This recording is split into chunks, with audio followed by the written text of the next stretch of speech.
end for the first few minutes. Nick is mad at me because I'm on white people time, by which I mean I was late because I was eating dinner. No.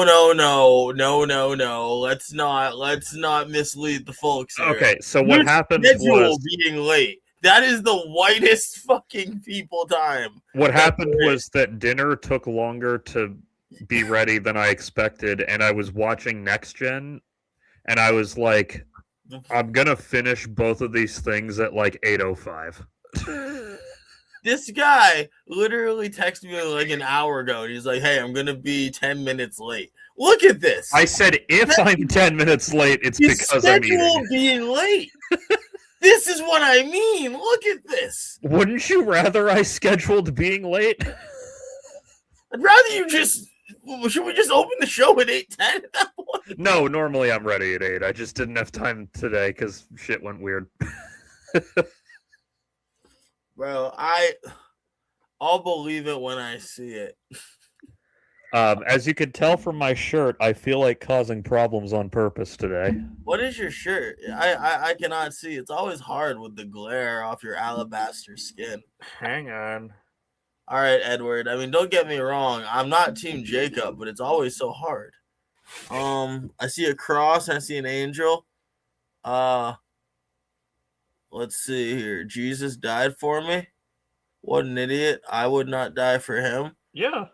I mean, if you think about it from a numbers perspective, dude had a nice bet going. I mean, like I wore this shirt tonight because it belongs in the pile of shirts that I call the ones I can't wear in front of my grandma. He didn't die for just you. Oh, I'm actually wearing one of those shirts too. Which one? Oh, okay, hold on. Because it's on my back. Let's see what we got here. Tell me if you can read it. Not right now, I can't. How about that? No.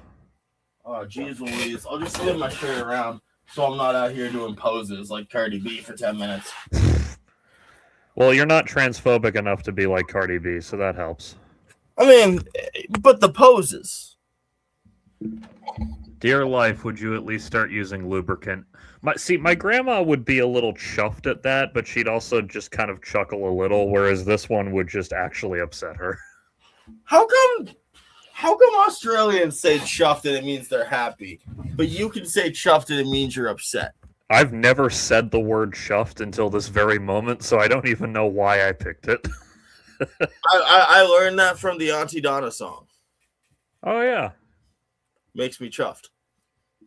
So speaking of causing problems on purpose, I had a horrifying realization about an hour ago. And this is part of why I was late in watching Next Gen and eating dinner, because I had to sit and fucking ponder this for a minute. Note he admitted it was on purpose. Go on. I did admit it was on purpose, but I went into it with my eyes open. I'll put it that way. Oh, the caucasity. So my dad was telling me about he's watching that show DTF St. Louis or whatever. He down to fuck St. Louis? Yeah, it's like about some people who meet up on an app or something. I don't know. Bro, I'm not sure if I ever told you this. I got stranded in St. Louis. You did tell me that. Yeah, I was there for like a week, and I just need you guys to know, fuck St. Louis. Yeah, I agree. Like, don't get me wrong. There's a couple of cool places, but like as a whole,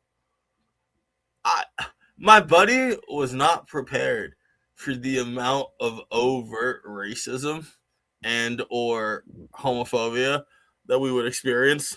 True. And I was like, oh no, bud, like just buck up with me real quick because we're gonna be going through it. And anyway, the thing I was the realization I had doesn't actually have anything to do with St. Louis. Oh damn! No, it was just that's the show. So I guess one of the guys. Over.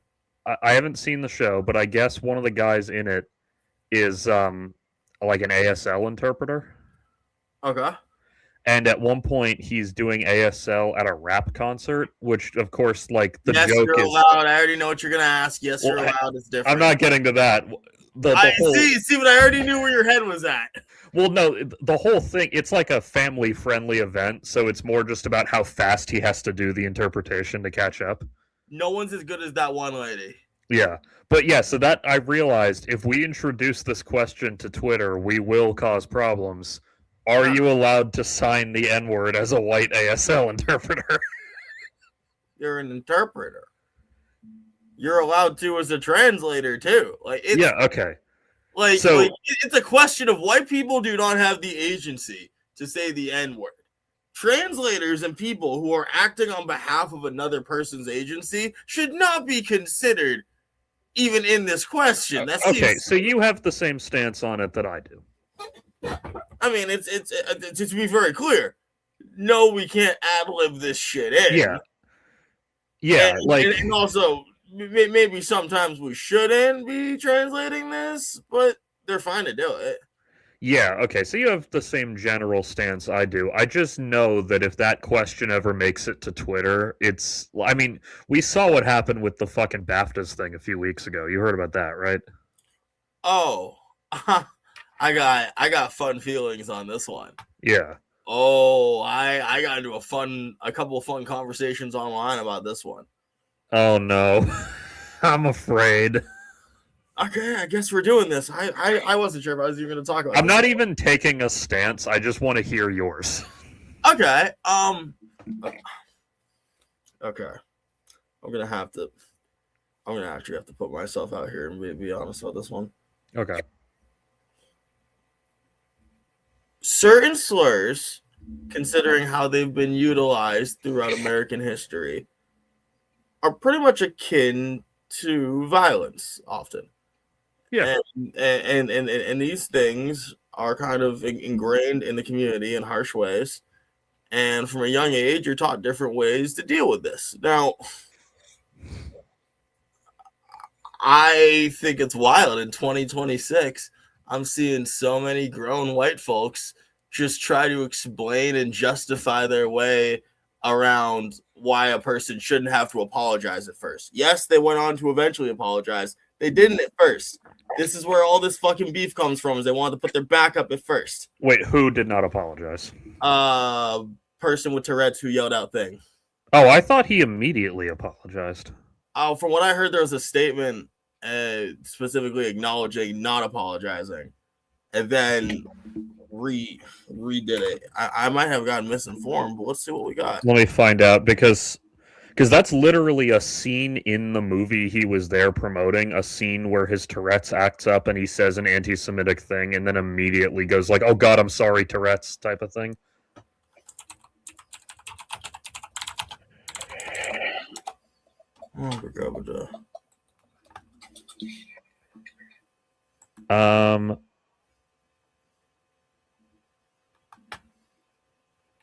Okay.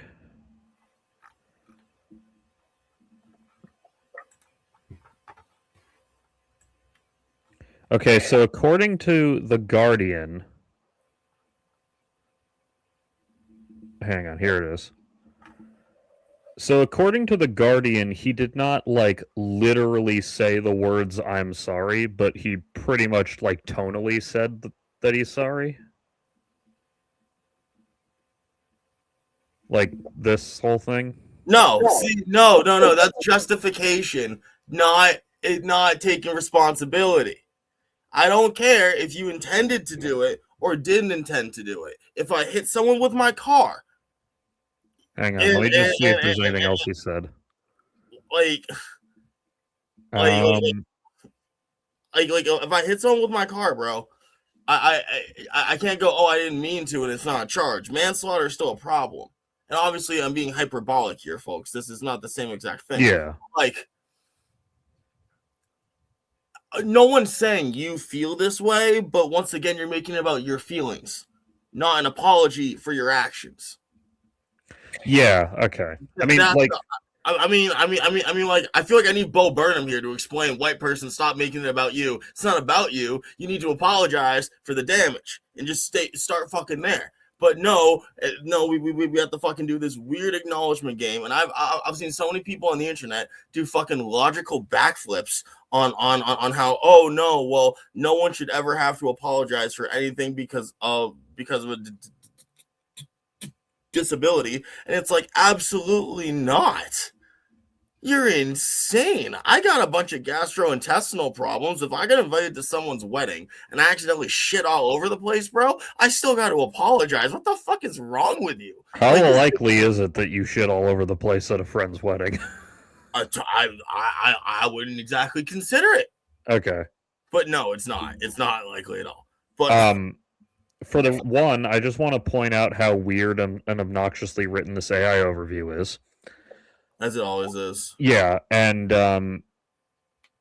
so I don't know how accurate this shit is, but I guess somewhere in there he said he will apologize for any pain, upset, or misunderstanding that his Tourette's may create. So, okay, so you will, so do it. I think he. I don't know if he did or not. I see a bunch of acknowledgments of like how I would apologize. I'm not gonna though, but I would. So from like I didn't fucking do a deep dive on this because it's just kind of sad and I didn't want to. But Twitter showed me a ton of it. And Twitter mostly.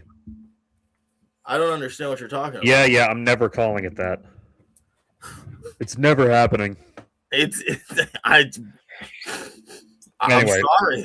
sorry. I could there are only 2 times it is okay to dead name. One is Twitter, and the other is Boston Comic Con. I will never call it Fan Expo. What? These are arbitrarily assigned lines, and if we arbitrarily assign lines, then stupid people do the same thing, and we justify their actions. Yeah, well, I the Twitter thing is specifically as spite. As for Boston Comic Con, that's just because I'm old. Anyway, yeah, because Elon wants me to not call it Twitter, and I'm never going to call it the other thing. I mean, yeah, but there's a lot more like better spiteful things you could do if you're really out to get Elon. Anyway, on Twitter, what seemed to be the issue with all this is not that. I mean, obviously, the guy yelling what he yelled is uncomfortable. The problem, or the bigger problem, is the fact that it was on a delay. Like it played for us hours after it took place. And the BBC just didn't feel the need to edit that part out, I guess. I feel like they shouldn't. I mean, they should bleep it, but... Well, that's what I mean. They didn't. Yeah, I mean, like, don't cut the whole thing. Just bleep that. Yeah, like, because they asked, because the 2 black guys who were the, I guess you'd say, victims in this scenario were Michael B. Jordan and Delroy Lindo. And Delroy Lindo, in an interview like a couple days later, made it clear he wasn't mad at the guy at all. He was annoyed that the BBC didn't speak to them afterwards and apologize. Yeah, I mean, it's like no ill will towards the guy. Yeah, that's basically what he said. He was like he's of course he's this proper polite British gentleman, so he was like, you know, it would have been best if the BBC had a word with us, or whatever he said. Yeah, I mean, Brits also have a bit of an easier time with this conversation, just because, like, yeah, because it worked the first time. Their fellow citizens didn't start actually bombing them until they were resubjugated. Look at them, folks. That's a real thing that happened. Yeah. Plus, in regards to the word itself, I'm not sure how common the word is in the UK. Like, I'm sure they have other slurs. Don't get me wrong. Pretty much. Like, I mean, you once pointed out to me years and years ago, but long before we had the idea for the show, you were talking about the movie Blood Diamond. Yeah. And how, like, the N-word means pretty much nothing in that part of the world, but the other one, which I probably shouldn't say just to be safe. It's a fucking problem. Well, yeah, that one is their version of it. Yeah, no, you don't say that either. I don't. One more go. Well, that's why I didn't. Yeah, but it's there's that great scene where Leo just like starts fucking yelling at him. This motherfucker immediately starts swinging. Yeah, we watched that in the first English class I had in college. We watched that movie, and I was like, "Ooh," when that scene happened. Because he was like, "No, we're done talking now. You have dehumanized me. We don't argue. Yeah, we fight." Wasn't he trying to fucking? It's been so long since I saw it, but wasn't he like not even racist, and he was just trying to be a dick to get the guy's attention or something? Well, okay. See, this is a very debatable point because a lot of people want to be like, "Well, he's not racist. He fought for the Boer armies." Yeah, so then you have to ask, like, how personal was his involvement? Was there a draft? Like it was open to interpretation, is my He's point. very clearly experienced at crossing borders. I don't think a draft is what got this guy. No, probably not. They're also very notable soldiers of fortune. Yeah, like you've seen Do the Right Thing, of course. Yeah. People have debated for decades: is Sal racist or not? Here's a question I have to ask. Like, at a certain point, I really get confused with these conversations, and maybe it's my little sprinkletism, but when when we're examining, oh, is someone racist? What are we only going off of what he directly says and does, or the things he allows, the things he perpetuates, and the things he does not reprimand? Yeah. I mean, bro, if on a moral scale we can kind of hold the Catholic Church somewhat accountable for Nazi bullshit. Yeah. And for a great deal else. And for a great deal else, but that's the one that like they specifically got like blackmailed into changing a position on. Yeah. So like I just like to use it because they got caught. But if we can have that sort of moral stance, I don't know, it would make me think along the lines of it is immoral and bad to allow actions to go forward, even if you're not the one doing it. So that's why that's why Sal fascinates me so much with that movie, because he kind of, you almost can't decide if he tolerates that bullshit in his presence or not, because, well, like, so the one who's really fucking racist, who has His to, son. yeah, his son, He got that way how? his older son. Yeah, right? but he got that way how? Well, so I'll get to that. Don't worry. But so that's the thing, is that like Hill over, what was his son's name? John Turturro's character. I don't know. I'm thinking of them short guys from Mario. Yeah, true. Um, John Pino. Here we go. So like when he'll overhear Pino doing his racist bullshit, he'll just kind of do like, knock it off, Pino, like in almost not in like a I don't accept racism here way, more in a shut up and focus on work way, which would make you think, oh, okay, maybe he doesn't really care about the racism. But then later on, when he talks to Pino privately, he doesn't explicitly say like, you're being racist and that's bad. But he does say like, look, these people come here, they enjoy our food, they spend their money at our business. Like, why do you have such animosity? Like, I'm not gonna what's lie, what I'm hearing here is don't fuck my money up.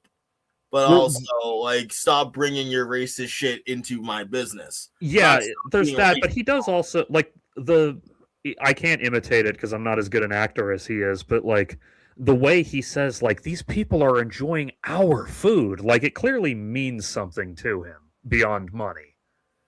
But then at the end of the movie, when all the black people are yelling at him and he's fucking pissed off about something else, then he starts whipping out the racial slurs. Yeah, but also let's point out here. So what you're saying to me is the black guy matters once he buys a pizza from Sal. Well, again, it's more like I said, it's not just the money for him. He clearly like Well, no. I'm saying like once someone eats my pizza, now they're a person. I don't fucking care if it's money or not. Kind of, yeah. Like he assigns value to sharing a meal with these people, and he feels that because they have eaten of his food, that he has like a more personal connection. Yeah, to them. so like he's one of those. Oh, you're one of the good ones, head ass. That's that.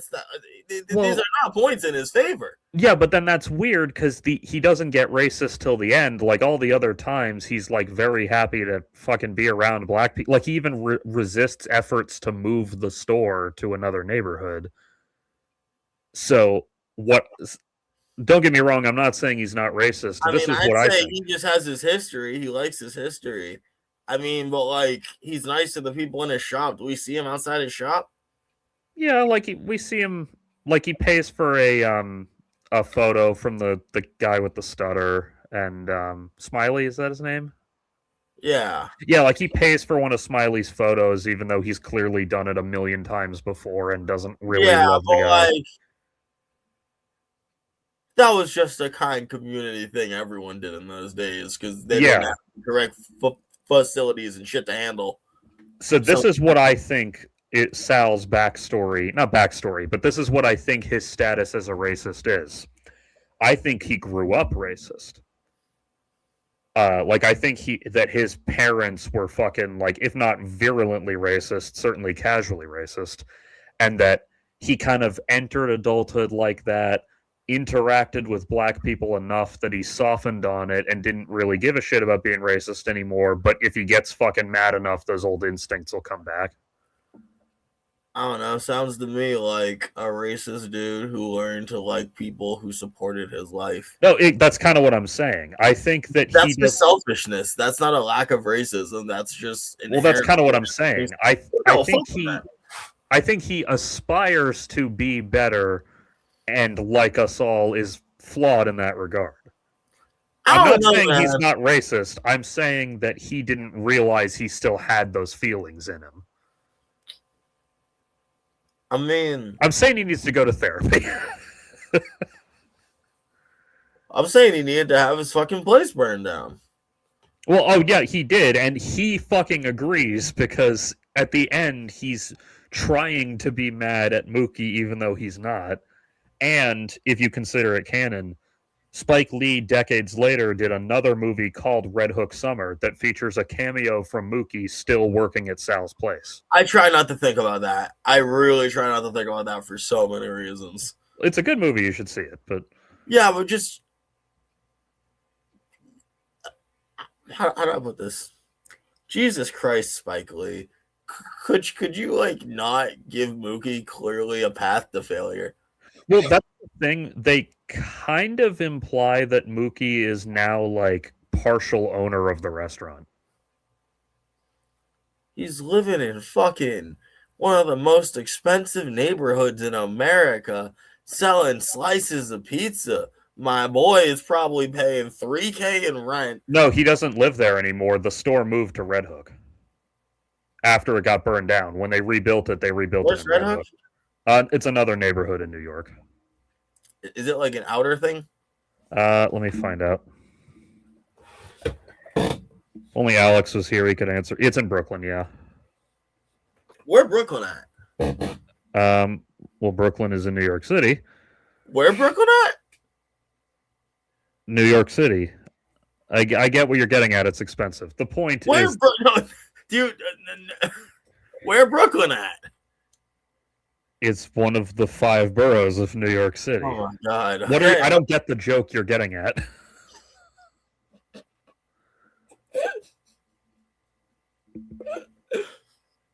There's just a lot of things with that name. There's like songs, there's TV. I think Andy Samberg was doing this for a while. Where Brooklyn at? Okay. Anyway, so this might just be me being optimistic, but the way I interpreted it is that Mookie circa 2012 or whenever it was that Red Hook Summer came out has ascended the ranks at Sal's Pizzeria, or as he calls it, Pizzeria.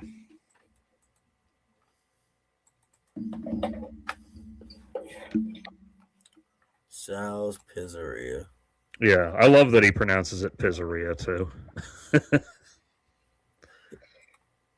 His son really needs to get the shit beat out of him, but we don't get everything we want in these terms. Yeah, well, that's part of what I was getting at. I bet the reason his son is super vocally racist is because he hangs out with his grandpa a ton. I mean, where's the grandpa? He's not in the movie, but I thought he got mentioned in it. Or maybe I'm just making that up, but the point is, like, I got the sense that Sal kind of, at least on the surface, grew out of the vocal racism, but Pino did not, because Pino was, like, listening too closely to Grandpa or Uncle Jimmy or whoever. I don't know. Don't get me wrong. I do have a chip on my shoulder, but I just do not have any good faith for this dude. Well, he's a fictional character, so ultimately it doesn't matter if we have good faith for him because he doesn't exist. But I mean, he exists in my heart, and isn't that all that matters? also, I don't think this got mentioned in Red Hook Summer, but it got mentioned in like the commentary or whatever. Spike Lee confirmed that as a concession to Buggin' Out in the rebuilt version of Sal's, he does allow black celebrities on the wall. I didn't see no black people on the walls. Where the black people on the wall? So No, yeah, that's exactly it. Is that after that incident, Sal was like, "All right, fine, you got kind of a point. You can put some black celebrities on the wall." I want Ali on the wall. He probably was the first one they put up. The fact that you had to fight for that is stupid. Yeah, and I kind of get what. See, that's the question. And that's why Giancarlo Esposito is the perfect fucking actor for this role, because Giancarlo Esposito is a black Italian mix, I guess you could say. Giancarlo Esposito is just like a Carthaginian. That's what I like to think about him as. Because the movie doesn't bring up the question. Because he says, I only have Italian Americans on the wall of the Italian restaurant. What they needed was for Buggin' Out to go, well, what about this black Italian celebrity? And that's where you get the... Sal's answer to that is how you know, is he racist or not? I mean, I'm just going to say, you have to go out of your way when you have an Italian restaurant in the black neighborhood to not just make the logical choice and put a picture of the Rat Pack on the wall. You have to like avoid that. Yeah. Just saying Old Blue Eyes, the most famous Italian after the Pope. That being said, didn't he only have single celebrity photos? The Rat Pack is different. Yeah, no, I agree. He could have just done that. It would have been easier. But the Rat Pack is just different, bro. Yeah, I'm not defending his choices. I'm just like making sure the logic of them is internally consistent. I mean, do you think he went, oh no, that has two people in a shot, I hate it, didn't put it on the wall? I mean, knowing Sal, yeah, I could imagine he was that particular. No, I told you this JPEG, not that JPEG. Though obviously JPEGs didn't exist back then, but you know what I mean. Well, that's what I'm saying. There's no choice. Just you fucking take the nice pictures you get. Yeah, well, apparently he did in the rebuilt version of the store, and that's why Mookie still works there after like 30 fucking years. But well, it's also just because Mookie's dumb, apparently, and Spike Lee likes to be evil sometimes. I thought of it more that Mookie was lazy, not dumb, which is equally respectable. And actually, no, I respect laziness much more than I do stupidity. Yeah. I don't know, man. I also respect anyone who poops on company time, which Mookie very clearly does. But like, stupid is as stupid does. You know what I mean? I also respect what a fucking asshole Mookie is to like door-to-door salesmen and shit.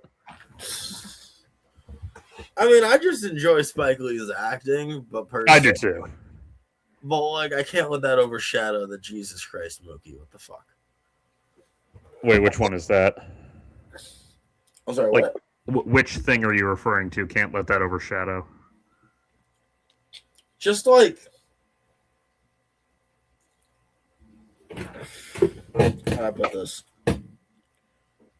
This guy's got like a kid on the way. Oh, he has a kid already here. He about to get another way he acting. Well, yeah, she even says something about that, doesn't she? Yeah, and it's like, what the fuck is he doing?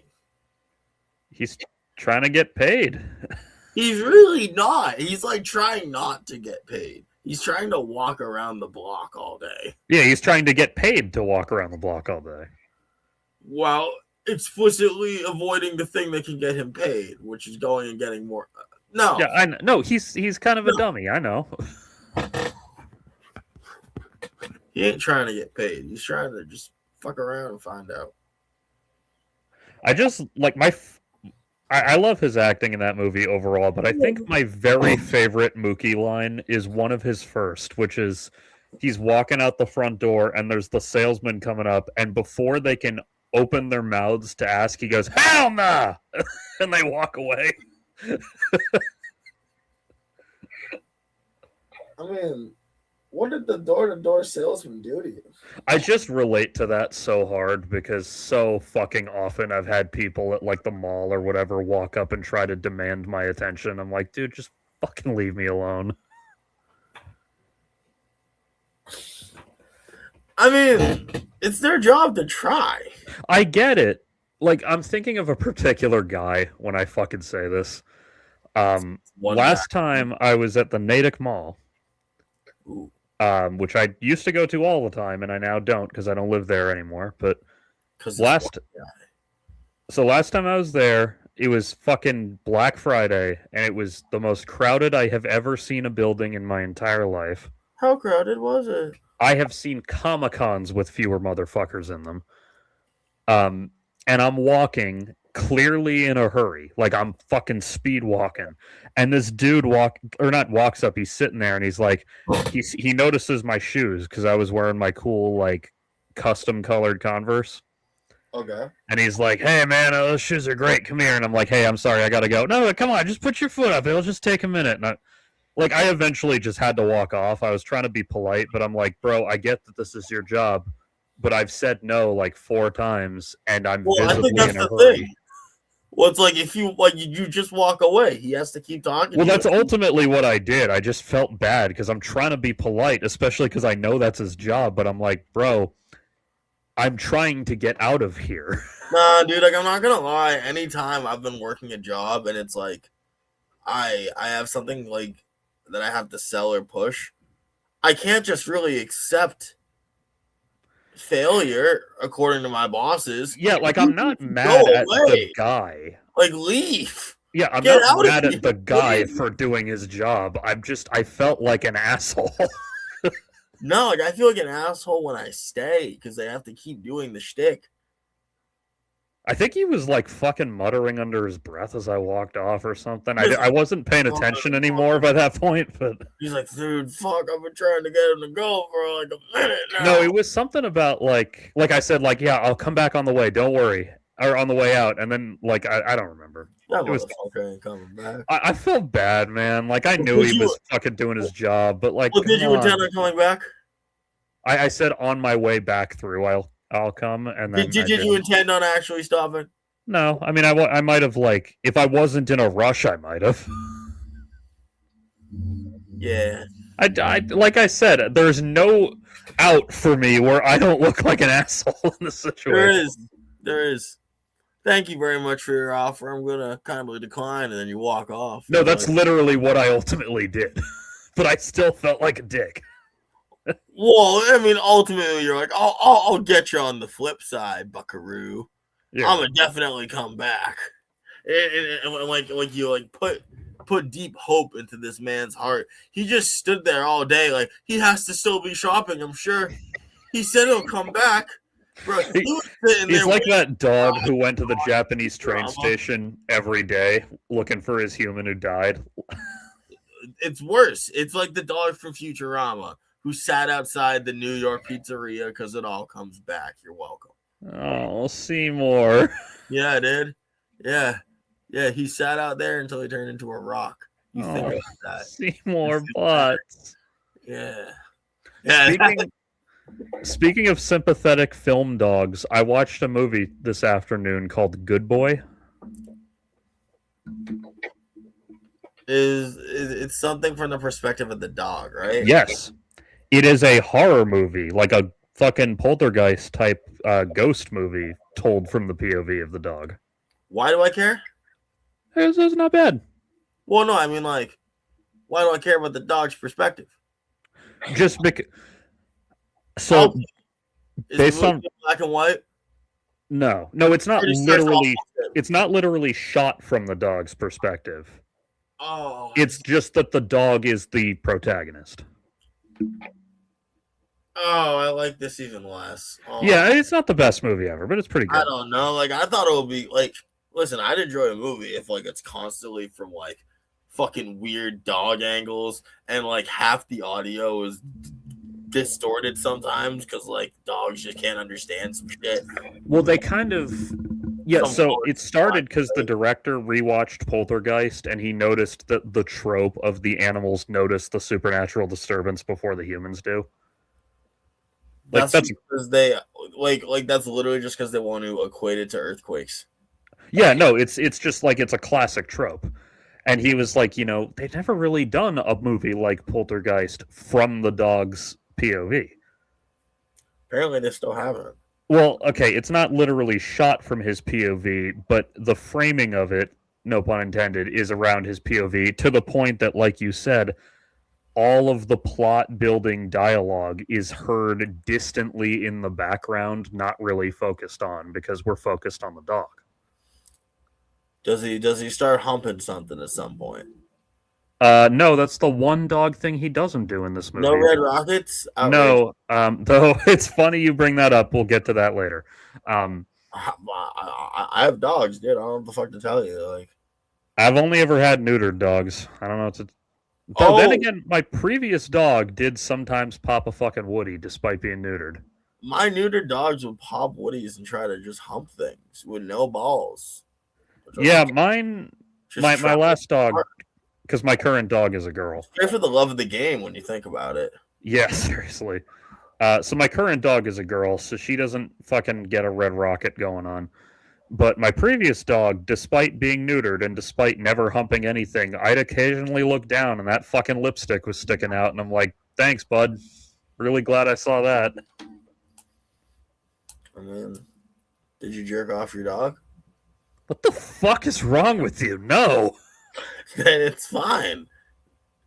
Oh, right, South Park. I forgot about that fucking episode. I thought you were just asking me that for a second.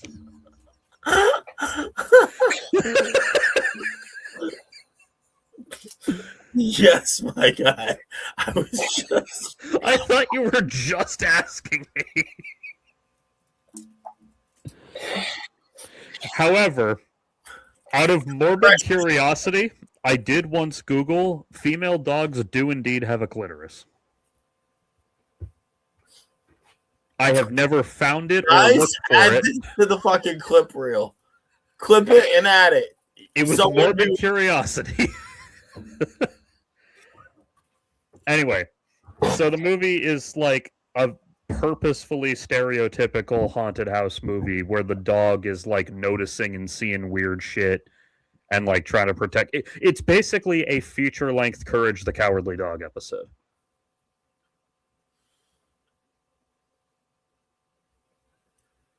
No. It's all right. Anytime you make new Courage, it doesn't work. My ex once had me watch that movie straight out of nowhere. I never saw that one. Scooby-Doo people. Oh, what the fuck? What? I had no idea this existed. Well, welcome to the world. Yeah. Oh my fucking god. Yeah, that's a thing that exists. Okay, I'm gonna go on Letterboxd and see what. I gotta tell you something very directly here. Okay. Eustace does a rap song, and not like Eustace does what a 50-year-old WB executive thinks a rap song is. Would you say this rating is fair? Yeah. Okay, 3.1 out of 5. That's not like that bad. Because apparently a couple people really fucking loved it. I mean, don't get me wrong. I think that's a good average rating. I'm on the lower end of it. Yeah. I think it's an average rating. That's fair. Just because, it's... Okay, but Courage itself was a 5. Yeah, I really liked Courage as a kid, even though it fucking kind of scared the shit out of me at times. And to be clear, half of that rating is because this movie is a bunch of member berries for Courage, where you literally walk through a museum and you see a bunch of the shit. Yeah. How about that? I mean, Hey, it's the computer. Remember that? It's the slab. Remember the slab? Oh, Remember the slab? the duck. Like, I fucking hate you, dude. Like, Remember when there were only white people in nowhere? I remember. Remember segregation? I remember. Yeah, no, it's fucking. I love member berries so much. Like, it's funny. I was talking with my friend the other day, and I call this guy the professor because he teaches fucking jazz out west. Nice. Um, Oh yeah, you've told me about this guy. yeah, real cool, intelligent dude. And like he was going off to me. He's like, I just fucking can't with South Park, man. And like I was like, I really need to get into you, or like I need to get into this with you because like what do you mean by this? And he's like, oh, these guys just are like very like he like thought they had some very offensive views, and I was like, let's go through what happened here because I have a bad feeling about this. Oh, did he just not get the satire? Was that Nope, it? nope. It's the worst option. No, he's not that dumb. Okay. He's very smart. What happened was, ever just be in the wrong room the first time you see something, or like the first time you see an episode of something, and like everyone around you takes the media in the wrong way, and you're just like, oh, Yeah. bad. I think a good example, Rick and Morty. Ever fucking watched Rick and Morty with multiple people or like anyone else? It is a weird experience because you realize people have some fucked up views when they don't see satire or jokes. And it was like, oh, haha, that's funny. And it was like, Yeah, that kept me away from watching the fucking Boondocks when I was younger because I'd see the people around me who watched it. yeah. And like I'd never seen the show. I just saw the people. You just saw forming clips the from the show. Nigga Moment episode, most likely, and then Uncle Ruckus quotes and people doing I didn't it even out see of clips. I just heard Oh, just people quotes out of- quoting them. Oh, And I'm man, just like, what the fuck is this shit? Like, I didn't even go, there's fuck some really this show. I just went like, what the fuck are they watching? yeah, there's some out of pocket quotes I can give you from that shit. Part of it is also, I knew it aired on Adult Swim, and Adult Swim is filled to the brim with shows you see half of with no context at 2 a.m. and are very confused by. Adult Swim, when it's in his fever dream times, it's the best. Yeah. Like, bring back Super Jail, bro. Oh, yeah, like, I saw, like, 5 minutes. Remember the episode with Uncle Ruckus's backstory? Are you talking about the one where his parents are there? Yeah, like, where he's white, even though he looks like he looks.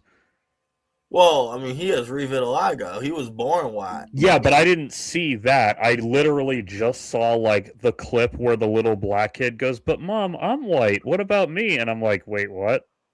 Okay, yeah, no. So that's, to be very clear, there is no such thing as white Ruckus. He does not have revitiligo. No, I know. I later watched the show in its entirety. I watched it before they took the fucking episodes off streaming, so I've actually seen all of it. Yo, That was before the woke mob fucking took away my Boondocks. When you say the woke mob, you mean terrible studio execs? Yes. Okay. That's who I always mean when I say the woke mob. It was fucking Obama. Obama did it, even though he wasn't president anymore when it happened. Yo, they took our gerbs. Yeah, they did take our gerbs. They took our fucking gerb. Yeah, I need to watch Boondocks again because last time I watched it, I didn't know as much about politics as I now do. So I'm sure there's like a ton of jokes in there that I didn't appreciate enough. Oh man, one of the greatest gifts to humanity. But yeah, no, you could literally experience the Boondocks, but be sitting in a room full of people who just laugh their ass off at only Uncle Ruckus and like a bunch of other fucked up shit, and you're like, now, granted, so do I, but for different reasons. oh no, yeah, that's fine, absolutely, you should. But like, I'm talking about people who only laugh at that shit. It's like people who watched All in the Family for Archie Bunker's rants. Did I ever tell you my professor's story about that?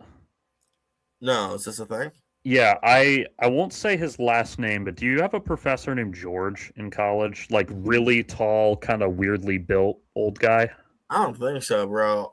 Don't forget, most of my classes were about vastly different shit. That's true. And anyway, his name was George. I think I'm Facebook friends with him still. Awesome dude. I loved him. I was very honored to have the last class he ever taught before retiring. Nice. His daughter is now like a high power fucking film exec well, she's not at Lionsgate anymore, but she was at the time.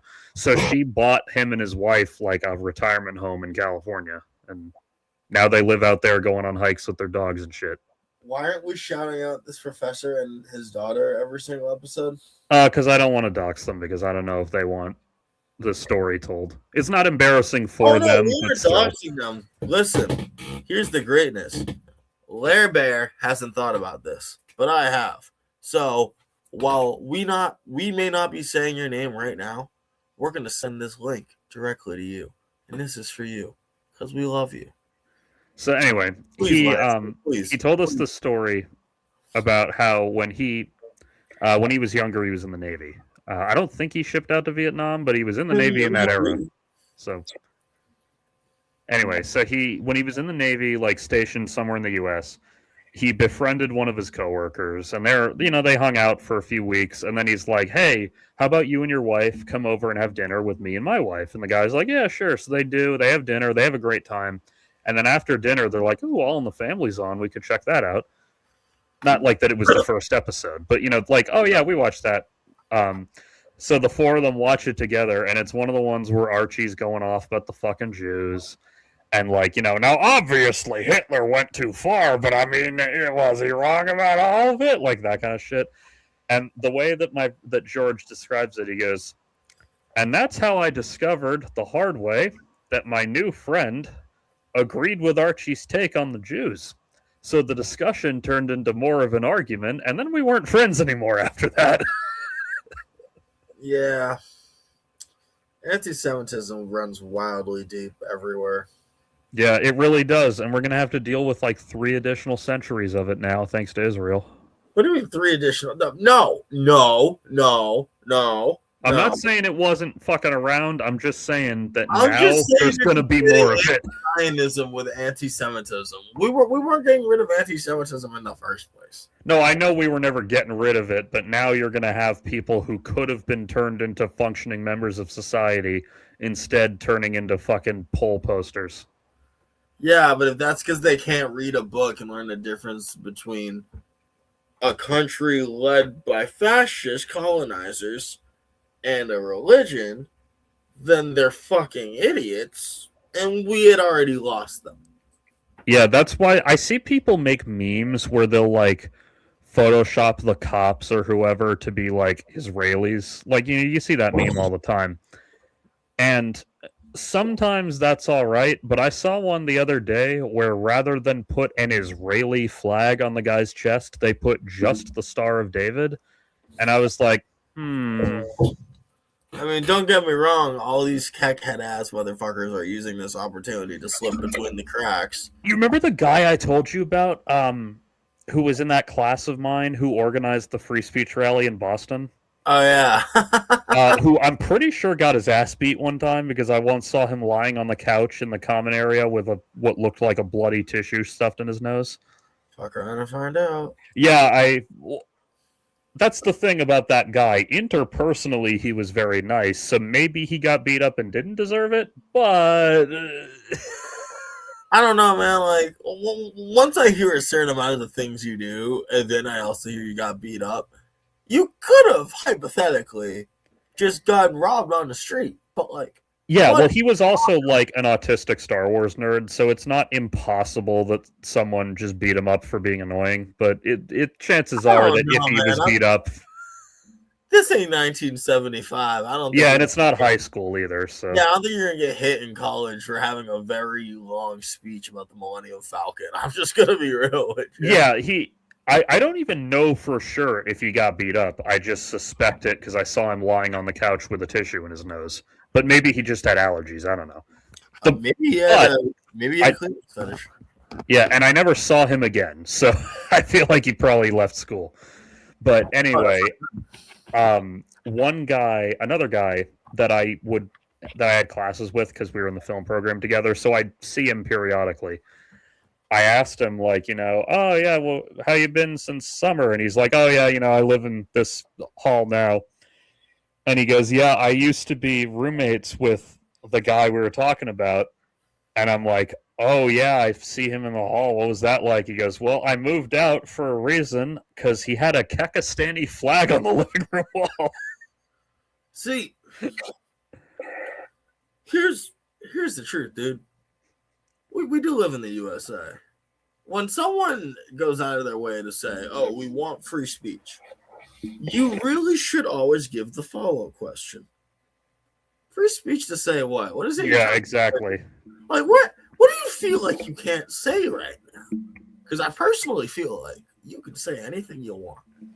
Yeah. With social consequences. Back when I was first getting into internet politics, it was like the tail end of the new atheist movement. Before they got like fucking super reactionary, but like when that was just starting to brew. And you'd hear that a lot, like what they would say, like free expression more than speech. But then I'm always like, well, what do you mean by free expression? And if they were the people I like on YouTube, they would say things like, did you know that there's still like 7 states where atheists can't run for public office? And I'd say like, yeah, that is actually fucked up. That's not freedom of expression either. That's just like... Well, it is covered by the First Amendment. Because it's religious expression.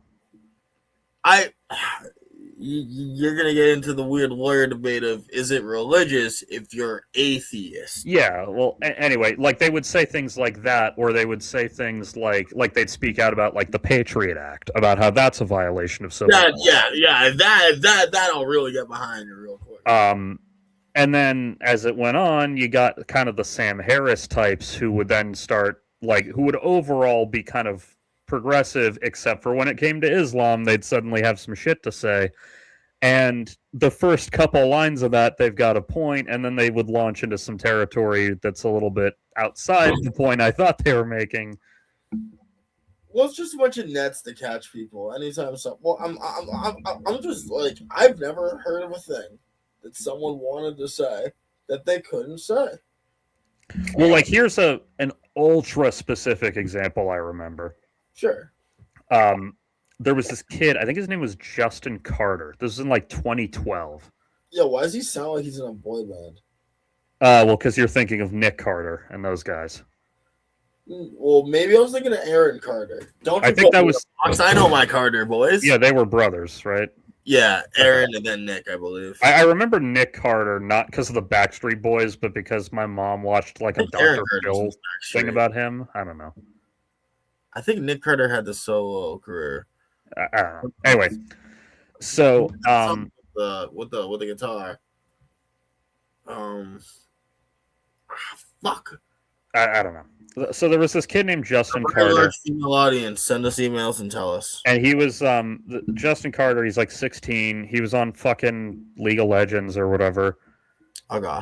And someone in the voice chat was like fucking with him, like, you're a psycho, dude, or whatever. And he goes, oh, you want to see how psycho I am? I'm gonna shoot up some school kids and feast on their still beating hearts. LOL, JK. What? And it's like, all right, yeah, edgy 16-year-old internet humor. And then he fucking got arrested for that remark and was like I think the trial ultimately didn't go anywhere, but they were like refusing to drop terroristic threat charges. They were like trying to try him as an adult. They had him locked up in county. He got like molested in county, like fucking...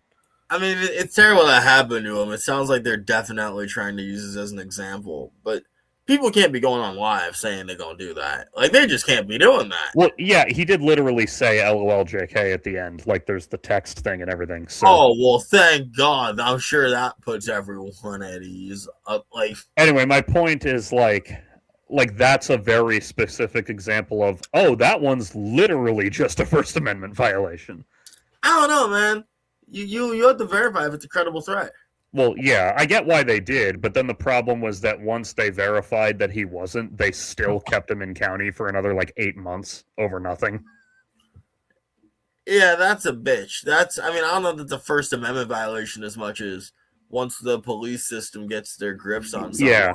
they really dehumanize people. And anyway, my point is, like, when I was first getting into, like, edgy new atheist shit in, like, 2011, it was stories when they were saying free speech violations, they were talking about, or when they were talking about, like, you know, attacks on civil rights or whatever, they were talking about things like that. Or if you were an amazing... Sure they were all talking about that? Well, that's the thing. The guys I watched were. Other guys had different definitions. Well, yeah, but, like, unfortunately, we can't only like the subsect of a group that we identify with. No, that's exactly my point, and that's why I didn't fucking proudly call myself a member of the new atheist community, because I knew how many of them were like this. I don't understand why they like... It's such a weird, a new atheist community. What are we doing? Well, the biggest problem with them is that as trans people became a public discourse matter, they all went fucking turf. Well, not all. Amazing Atheist fucking stayed the course, and that's why I still watch him. But all the others went fucking turf.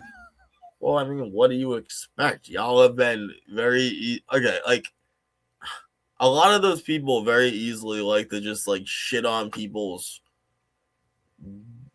belief systems, so I can't see it being that hard to shift that into someone's system of how gender works. Yeah, well, I lost, like, a fuck ton of respect for Richard Dawkins because of this. You respected Dawkins? Well, respect is a strong word. The meme guy?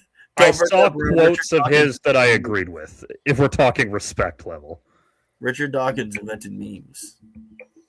Yeah, very, very reductively, yes. He did. But yeah, like, I used to see shit from Richard Dawkins, like clips or whatever, and I'd be like, yeah, that's right. But then he fucking went turf. It's like, okay, now you're just denying science. Like, what shit would he say that had people so happy in the beginning? It's kind of where I'm so confused. He debated, like, fundies a lot. So, like, he'd argue with, like, people like Ken Ham or fucking televangelists, and he'd make them look like idiots. And I appreciate that fact. Why does that feel like one step away from Charlie Kirking someone? Because, like, no. What do you mean? I mean, like, I don't know. I don't expect the fundamentalist Christians to be, like, the most ready to debate. Well, back then, a lot of them were trying to be. Like, Ken Ham, I think he still does from time to time. Ken Ham fucking loves doing debates because he thinks he's winning them. Oh, so he's the type where he's like, Leviticus 9 or 1 or 9, 1 through 9 says that you gotta go and not be gay. And it's like, you're yeah, like Ken Ham, you know the old saying about, like, don't wrestle with the pig because you both get covered in shit, but the pig likes it? Like, that's Ken Ham. I'll be real with you. I don't know that saying. That's not part of my repertoire. Yeah, that's like a saying, is don't bother, or like the whole thing, you know, don't bother playing checkers with a chicken because no matter what, the chicken will shit on the board and strut around like it won. What is going on this farm? You guys have these... It's Animal Farm, dude. Before they learned about communism, they learned about basic board games. Anyway. I just really need to throw out here. So you're telling me that a bunch of animals were playing Monopoly by the Parker brothers. Yes. And then one of them is like, I'm Karl Marx the pig. Yeah. I've now developed communism. Yeah. Not actually communism, Marxism. I'm not getting into that. But yeah. So, like, this isn't Richard Dawkins, but if we're talking people who were vocal in the skeptic community on the internet 20 to 15 years ago, Bill Nye stayed the course and didn't go fucking crazy like most of them did. The science guy? Yeah, Bill Nye is awesome to this day. He's okay. Well, yeah, I mean, he's a science educator, but I respect that. I respect. He tries to get edgy a bit too much for my taste. Yeah, I'm not saying I fucking follow his YouTube channel. I'm just saying I like him well enough. So anyway, he did a debate with Ken Ham in, I think, 2012. and made him look like a complete fucking fool to anybody who thinks. But to Ken Ham's audience, they're all like, fuck yeah, Ken Ham. As it be. And there's a moment, well, I don't Ken remember Ham the whole cares. fucking debate, but I remember somewhere in there when they're arguing over young earth creationism, I remember the line where he says, Ken, there are trees older than you think the planet is, which is just amusing. But the line at the end that really summarized the belief systems of the two of them is one of the final questions was, what would it take to change your stance? Why would you want, like, I mean, I don't think his stance is changeable. Well, that's the thing. It was just like this, whatever the thing they were talking about. The question was, what would it take for you to change your stance? And Bill Nye answered evidence, like changing of evidence. And Ken Ham answered nothing.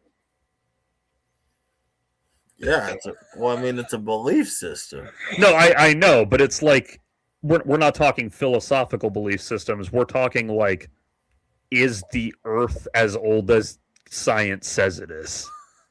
Oh yeah, but like to him, the two are intertwined. No, I know they are, and that's why he answered nothing. But Ken Ham, by the way, is also the dude who took like $100 million of parishioners' money and used it to build the Ark Encounter theme park. It's important to note he's insane. Yeah. Also, that theme park is very inaccurate for a lot of things I've heard. When I was that age in like high school and It into has two male college, lions as well. I've seen the painting that has that. I'm sure that's up somewhere there. Yeah, I think it is. But yeah, like when I was in high school and maybe into the beginning of college, I was really focused on these religious nutcases because I was convinced that the next president was going to be one of them. And it turns out I was wrong. The next president was a guy who openly doesn't believe in God, who does everything the fundies want anyway. No, you're conflating the fundamentalists with the fucking power group that just uses them as a speaking block. Yeah, exactly. But I was 16 years old. I didn't recognize the discrepancies there.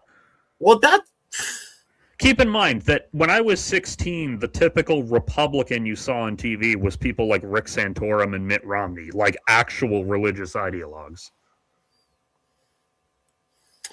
Yeah, but they're just vocal. I mean, that doesn't mean they're representatives as much as they're just individuals. True, but I thought that the next Republican president was going to be one of them. I didn't realize that the Republicans were going to openly embrace not believing in anything the way they ultimately did.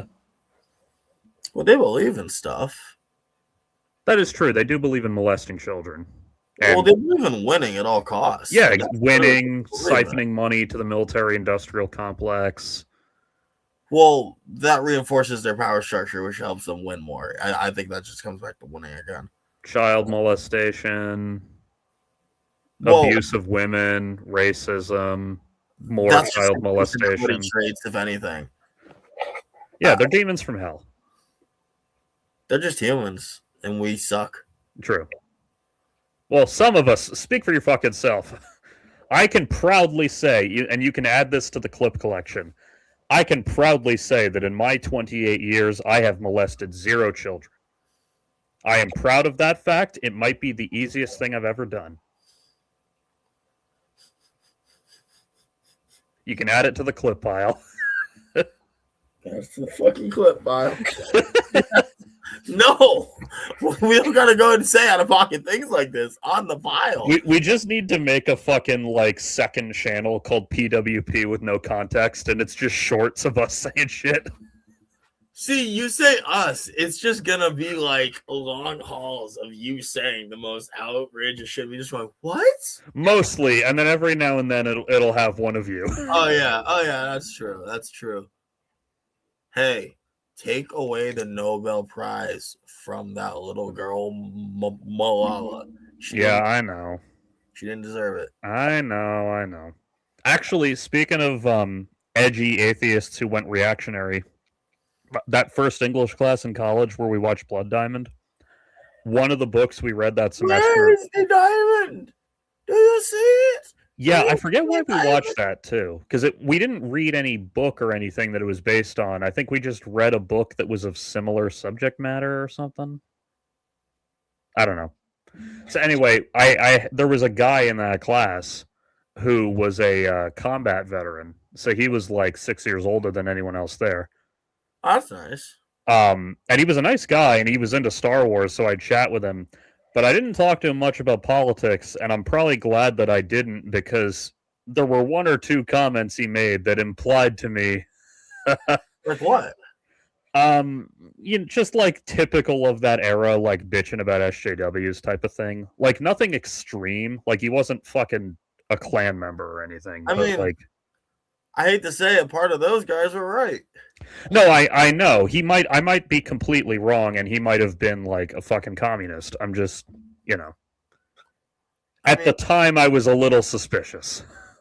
I mean, I'll be real. SJWs have caused problems because they've made the conversation be a bunch of bullshit, and like they've watered down any actual advancement because they speak way too loud for. Yeah. So anyway, the reason I thought of this is because he pointed out when we read Malala's book that it's kind of hypocritical of Malala Yousafzai to wear a hijab, given, everything in her backstory. Oh no, not really. Well, that's kind of what I'm like.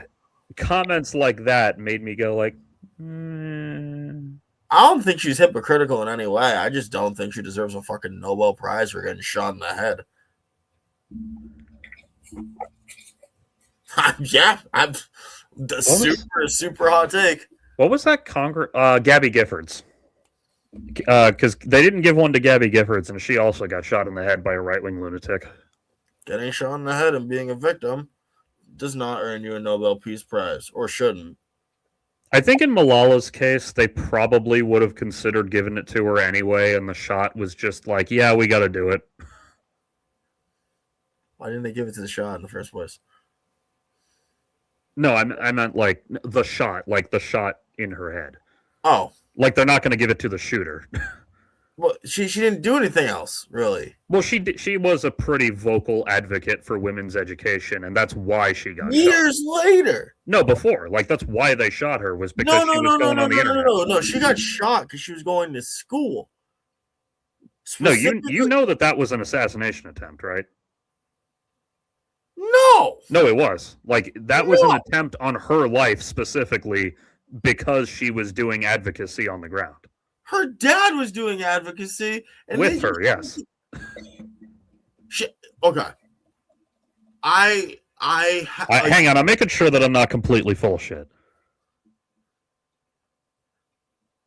Continue while I look for this. Like, when I was a child, there's bring your child to work day, or there's like, hey, Nick, go to school. Or like, oh, Nick, do XYZ. I'm a child. I don't know what the fuck to do. I just do it. Yeah, it was an assassination attempt aimed at her specifically. Because she was doing on-the-ground women's advocacy in Pakistan and on the internet. Her dad she was a child. Well, she was 15. It's not like she had no fucking say in it. Mostly no say. Yeah, like, I had heard of her before she got shot. That's the thing. Like, I'd heard of her in, like, 2010 and 11 when she was first kind of becoming a popular figure. And then she got shot in 2012. I guess. Anyway, I'm not going to, like, argue whether... What's the prize for? Well, because she was advocating for women's education, How many people do that? Look, man, when you get shot in the fucking head for your beliefs, the Nobel Committee is going to look at that, whether we agree with that philosophy or not. Why? Because getting shot in the head is a good way to bring attention to stuff. Why do you think everyone tried to make Charlie Kirk the fucking Reichstag fire for the New Age? But he didn't get shot in the head. I mean, don't get me wrong, he was close. But... Yeah. Frankly, Tyler Robinson was probably aiming for his big-ass head, and the wind, like, knocked his... Because everyone was like, how'd he make a shot like that? I'm like, I think he was aiming for his head, the wind fucked it up slightly, and it was a stroke of luck. I don't think he's a shot the trained, center mass and the shit went up. or that for that matter. Or he got fucking like he was moving and half-ass shot. Yeah, because a lot of people were saying because everyone always does conspiracism whenever a big event happens. Well, who And- would? Dude got shot. Yeah, and a lot of even otherwise reasonable people were saying oh, Tyler Robinson. They were thinking it was like a CIA cover-up or whatever, because only a sharpshooter could make a shot like that. And it's like, well, no, you'd have to have practice, but a talented hobbyist could make that shot. All these people want to relive the JFK thing because they weren't around the first time to argue. Literally, yeah. That's totally what it is. And of course, the reality, I don't know about JFK, but the reality with Tyler Robinson is that he was a skilled hobbyist with a lot of practice. It was not the most difficult shot to make. Making it on one attempt is fairly impressive, but a skilled hobbyist could do it. Dude, probably practice. Brian Boitano could do it. Yeah, what would Brian Boitano do if he was here right now? He'd make a plan, he'd follow through. That's what Brian Boitano would do. I bet he would kick an ass or two. That's true. He'd probably win a gold medal for doing it. Yeah, and he'd do that. What was that one called that he did blindfolded? The triple axel, whatever? He did 2 sow cows and a triple lux while wearing a blindfold. That was it. I thought it was a triple axel while wearing a blindfold, but I haven't seen the movie in a while, so. Nah, because it's one syllable, so I think it's a triple lux. Yeah, I've seen that movie a couple times, but not super recently, so I probably need to watch it again. I mean, plus there was that time he was in the Alps fighting grizzly bears. Oh, yeah. What would Brian Boitano do if he were here right now? I bet he'd kick an ass or two. That's what Brian Boitano would do. I sing that way more than I should. Yeah, it's the only reason I remember Brian Boitano's name at all. What other reason would you remember? 1990, I want to say 7 Olympic figure skater Brian Boitano. Well, in 1997, when South Park premiered, everyone would have known that guy's name. Okay, it's fun you say that. Tell me who was in the Olympics last for figure skating. Last as in a month ago? Yeah. Well, Alyssa Liu was there. I know her. Oh, fuck, yeah, but other than that one. Because I know you, and I don't even want to touch that. No, okay. Hold off on that. What was that other fucking... there were the brother and... No, not brother and sister. There was the husband and wife duo. I forget their names, but they were in the, paired skating division.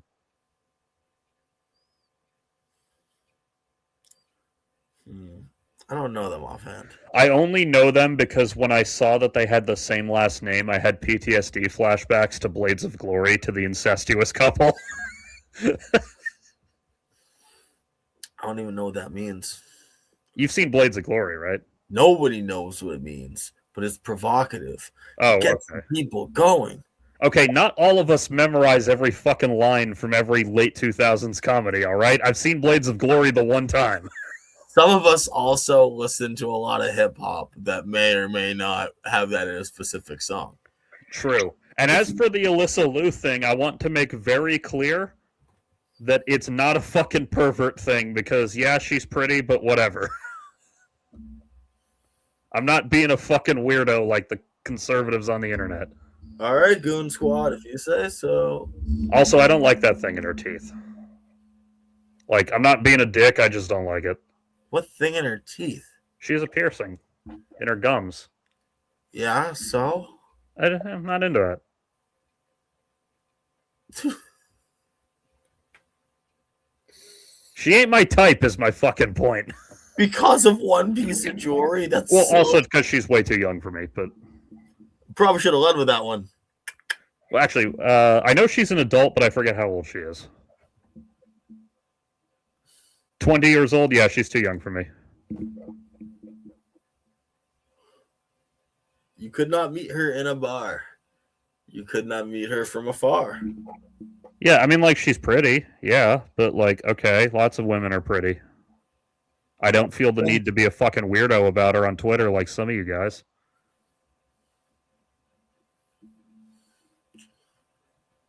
I've seen too many people being really like not even like obviously horny, but just like accusing her of like the Billie Eilish thing.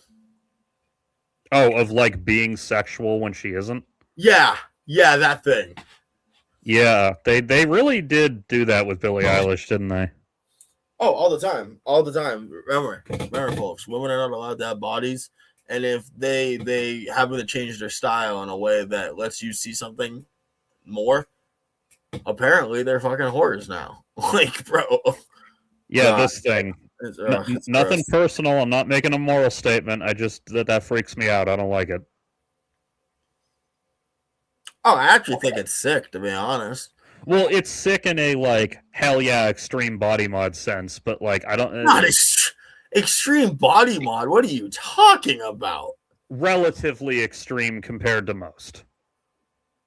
Okay, listen. I think it's so wild that you say that as the person with like the best canvas for tattoos because it's just like a bleached piece of paper.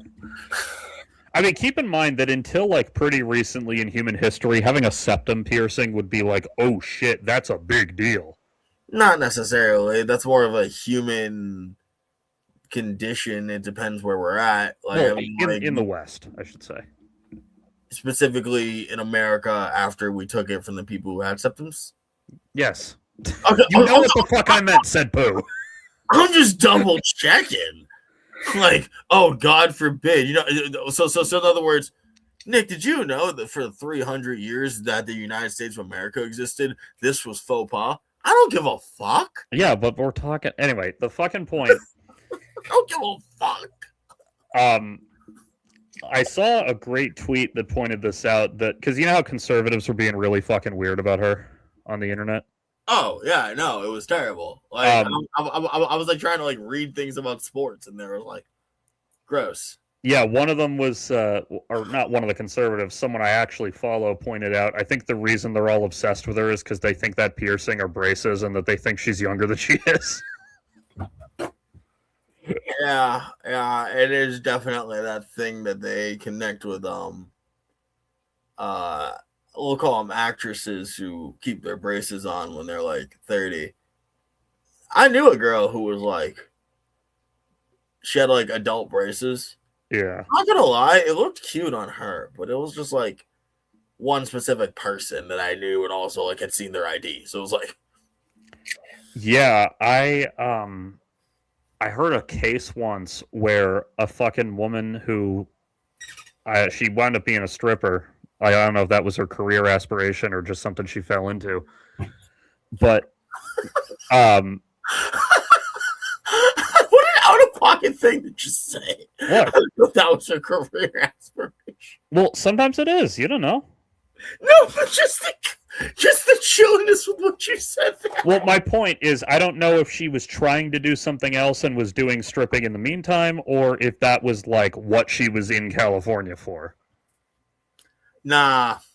If you're going somewhere to strip, you're going to Atlanta. Yeah, well, I'm thinking like Pink Pony Club. But, What is Pink Pony Club actually? the song, you know, Pink Pony Club. Yeah, like is it like a club? It's about I don't know if the club is real, but the song is about a girl running away to California to be a dancer at the Pink Pony Club. Probably burlesque, if anything, man. Well, yeah, it's implied. Well, it's a queer club, clearly, in the song, and it's implied to be like a higher class, more burlesque style one, but... Yeah, bro, if you're trying to get money, you head your ass to Magic City, and you start shaking them cheeks. Anyway, wherever this girl was, I don't even know if it was California, but the point is, she wound up being a stripper there, and her manager, which is definitely a normal thing to have when you're a stripper, I guess. I mean, it's possible. It's possible, but the person telling the story put it in quotes, which implies that the guy wasn't up to snuff. He somehow talked her into, which maybe he actually did, maybe not, getting braces she did not need in order to appear younger to get more tips. I got to start with the first question that might be a dick move. Did she get more tips? I don't remember the answer. I feel like it might have been yes. I've I don't remember if she even said, but I do remember because that wasn't what the story was about. The story was about her saying to the person telling the story, "Man, these braces are really hurting my teeth." And then she goes, "Why don't you have your orthodontist adjust them?" And then she was like, "Oh, it wasn't done by an orthodontist. Some guy did them in his house." And she's like, "Yeah, you should call the fucking police." I mean, you don't got to snitch, but No, but like, definitely never go there again. yeah. Did you see the movie Nora? I don't think so. What is this about? It's a like dark version of Cinderella. Stripper falls in love with the son of a Russian oligarch. Hilarity ensues. No, but if I had a nickel for every dark remake of Cinderella, I'd have enough to buy Cinderella. True. Yeah, this is the movie that won Mikey Madison Best Actress at the Oscars last year. Bibbidi bobbidi boom. Anyway, great movie. I have the criterion. So at the beginning of the movie, we see like a little montage of a day in her life at the strip club. You know, grinding on dudes, and then like getting guys to come to the table and buy champagne, and then take a break with the other strippers. Oh, and then she's back on the pole. Oh, now it's like you get the scene. Can I just throw out it's weird? How come strippers in movies never have any girls in the club? As in, What do you mean? Like anytime you see a strip club in like a movie or a TV show, there's no female patrons. There are in this movie. I've only been to a strip club once, but there was a female patron with me. I've never actually been to a strip club. My ex wanted to go for her birthday. Yeah. Anyway, the whole reason I'm telling the story is because there's one bit in that montage where she and one of the other strippers, whose name I forget, they said her name in the movie. I should remember, but it's been a little while. So anyway, the two of them are they're out taking a smoke break, like between dances, and they're just chatting about the day. And one of them goes, "Yeah, I had this guy earlier who told me that he reminded me of his daughter." Oh, God. Yeah. And then he bought 5 dances. Oh, God. Yeah, like they have to laugh at it because like that's how you survive. But they're just both of them are like laughing while going like, "Oh, God, Jesus." I mean, I'm just gonna throw it out here. Girls, you can also get a grill, and that would be hot as shit too. That I love that. I love that fucking dude is like such a pervert. He's hiring a stripper who looks like his daughter, and then meanwhile, what? You love that? Well, I love that being facetious. I love how there's guys like that out there, and then meanwhile, I can't date a woman if she has the same name as like a woman in my family. Yeah, it really takes all sides, huh? Well, it depends. Like, see, the problem is that the women in my family, not all of them, but a lot of them have uncommon enough names that I will be unable to not think of them when I meet a woman named that. Like what, Dorothy? Well, like Brenda, like my mom. Like, that's an uncommon enough name that I don't really meet Brendas in the wild very often. Mad Brendas. Like, I have one cousin named Elizabeth, and that's common enough that if I meet, like, a pretty girl named Elizabeth, I can fucking disassociate the two. When I was at prep school, I knew a girl named Elizabeth. Coincidentally, both of my grandmas are named Anne. It's an English-ass thing to do. Yeah, neither's from England either. Are they British? One... No, actually. Well, one of them has Irish ancestry, so there might be some British in there, but... When you say Irish ancestry, how beaten up we talking? What do you mean? Are we talking like proud Irish, or are we talking like we're part of the English Empire, we just live on this island, please stop hitting me? I don't know how they were in the mainland, but given the level of Irish pride that persists into my grandma who wasn't born there, I would assume the former. Okay. Yeah, Very much not your black and tans. I think it was her grandparents that moved here. But my other grandma is the daughter of 2 Italian immigrants, so I don't know where Anne came from on that front. In fact, one of them spells it with an E and the other doesn't, which is the only way we can tell the two apart in writing. That's it. It's just your family is really just like a Boston. Yeah, oh no, literally British, Irish, Italian ancestry. Those are my 3. Like the most stereotypical Boston combination of ancestries. Jesus Christ, you're like Paul Revere. My fucking here's some lore. Here's some Larry lore. Larry lore. My parents are the weirdest mirror images of each other. Like, not in terms of physical appearance. I mean in terms of, like, their lives and families. How so? Well, I think I've told this story on the show before. My 2 grandpas were roommates at MIT. Yeah, that's so fucking weird. Which is why all my dad's Indian friends joke that it was an arranged marriage, even though I was about to say, and in that room, they devised the ultimate plan. Well, no, but yes. Yes. So they were roommates in MIT, so they were like friends afterwards. Like my fucking mom's parents are my dad's godparents. So you're telling me that they invented a love serum and then they waited and then they infected people with it and then they made your family? Potentially, yes. The science.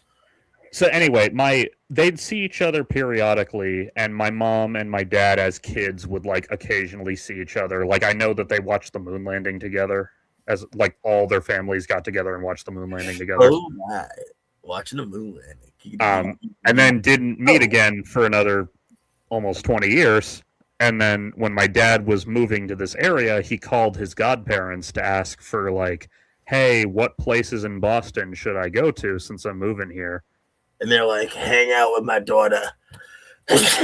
Bless you. Though in my grandpa's case, it was more like because he's British. Talk to my daughter. He's like, well, my daughter lives there. Why don't you talk to her? And according to my dad, he swears he could hear my mom go, "Don't make me talk to this fucking guy" in the background. Sounds like a thing. But then he handed her the phone, and they wound up chatting for like fucking 3 days in a row, not about anything to do in Boston. And here we are. So where's your girlfriend, Larry? My girlfriend? I don't have one, sadly. This is my girlfriend right here. Jesus Christ, my boy. No, I do it with this hand so I can keep eating. This is not going to help you. Anyway. So that's one way they're the weird mirror image, is like the whole arranged marriage thing. But then it's also, my parents are both the oldest of 3. They're both the only one of those 3 of their respective gender. Because their dads had similar careers, they both grew up moving it like every fucking 2 years. But where's the mirror? Well, what do you mean, where's the mirror? They're both like interesting reflections of each other. Like, I'm like interested how much did that make it like the same thing for them growing up, or like same experiences? Well, the moving every 2 years certainly was the same experiences for them, though my dad thrived in it and my mom did not. Okay. Like, my mom fucking hated it, which is why, unlike my dad's parents, my mom's parents eventually did settle in Cumberland, Rhode Island, and that's where they lived until like last year. Or I guess 2024 was when they moved in with my parents. Is that where Cumbies is from? It's from the same word, Cumberland. I don't know if it's referring to Cumberland, Rhode Island, but I wouldn't be shocked. Like, I don't know if there's farms in Cumberland, Rhode Island that are the Cumberland farms. Yeah. I don't know. Or here's another like weird one is, so my parents, both the oldest kid, had me. I'm an only child. They each both have a middle sibling with no children and a youngest sibling with multiple children. So your family tree is very symmetrical at one part. Basically, yeah, because it's oldest kids, me, middle kids, no kids, youngest kids, 3 on one side, 4 on the other. That means you gotta have a bunch. What do you mean? A bunch of what? A bunch of chillins. Litters. Yeah, well, 3 is not that crazy. 4 is a little nuts if they didn't have as much money as they do, but they do, so. That's my uncle who works on like Wall Street and shit. The one who I was kind of chuckling at his misfortune when he had to actually grow his hair out during COVID. Why wouldn't you just have someone show up and do it? Well, eventually he did, but for the first like month and a half, they didn't want anyone in the house because it was the first month and a half of COVID. I suppose.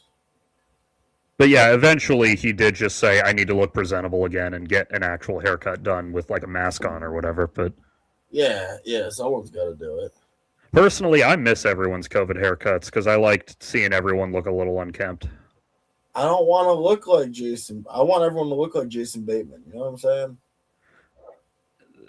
What about Jason Bateman? Just when like he's like shaggy and unkempt, and it's just like I don't want everyone to have that loose vibe where it's like I'm like Ben Affleck after a very long depressive streak. No, it's and it's not like everyone looks good in the same stuff. It's just that I like when I see someone not even look unkempt necessarily. I like seeing reminders that that guy isn't so above it all. I don't need a reminder. People fucking suck. Well, yeah, like, because I'm thinking of this uncle who, like, works in fucking Wall Street banks and therefore always has, like, a short-ass haircut. Seeing his hair grow, I'm like, you're not so above it all, are you? Him being trapped in his fucking home wasn't enough for you? Well, his home is awesome. I'd love to be trapped in his home. I've been to his home. It's got a fucking pool and shit. I mean, pools are cool. Yeah. They got a fucking, the basement where my cousins and I used to hang out does not have a TV. It has a big-ass projector on the wall. But you're still alone. Well, I mean, he wasn't alone. He had his whole goddamn family with him. Yeah, but that could be hell. I mean, I've hung out with those cousins a lot, and I don't think it's hell. But maybe as their father, I would disagree. Maybe they're awful children. I don't know. I mean, yeah, I just wouldn't. I don't know. Like, COVID already sucked enough. I don't need people to look shitty. No, I don't want shitty. I want them to still be, like, showered and groomed and everything. I just like when the hair grows a little. And then their hair was longer to show that time had passed. I referenced that joke the other day when I was watching Superman and Lois, because in the ending finale, they literally do give Superman reading glasses to show that he's gotten older. I love John Mulaney. Yeah, I do too, man. Even though that he did that weird shit with his wife, that whatever. What did he even do with his wife? Nothing. Everyone made a big deal out of it. It's just that he and his wife got divorced, and then he started dating another woman like immediately. Okay, and it's not a big deal. Just everyone made it a big deal. I don't know what fuck. No, it's just because he had such a squeaky clean image that even the slightest disruption to it was really jarring. That's all it is.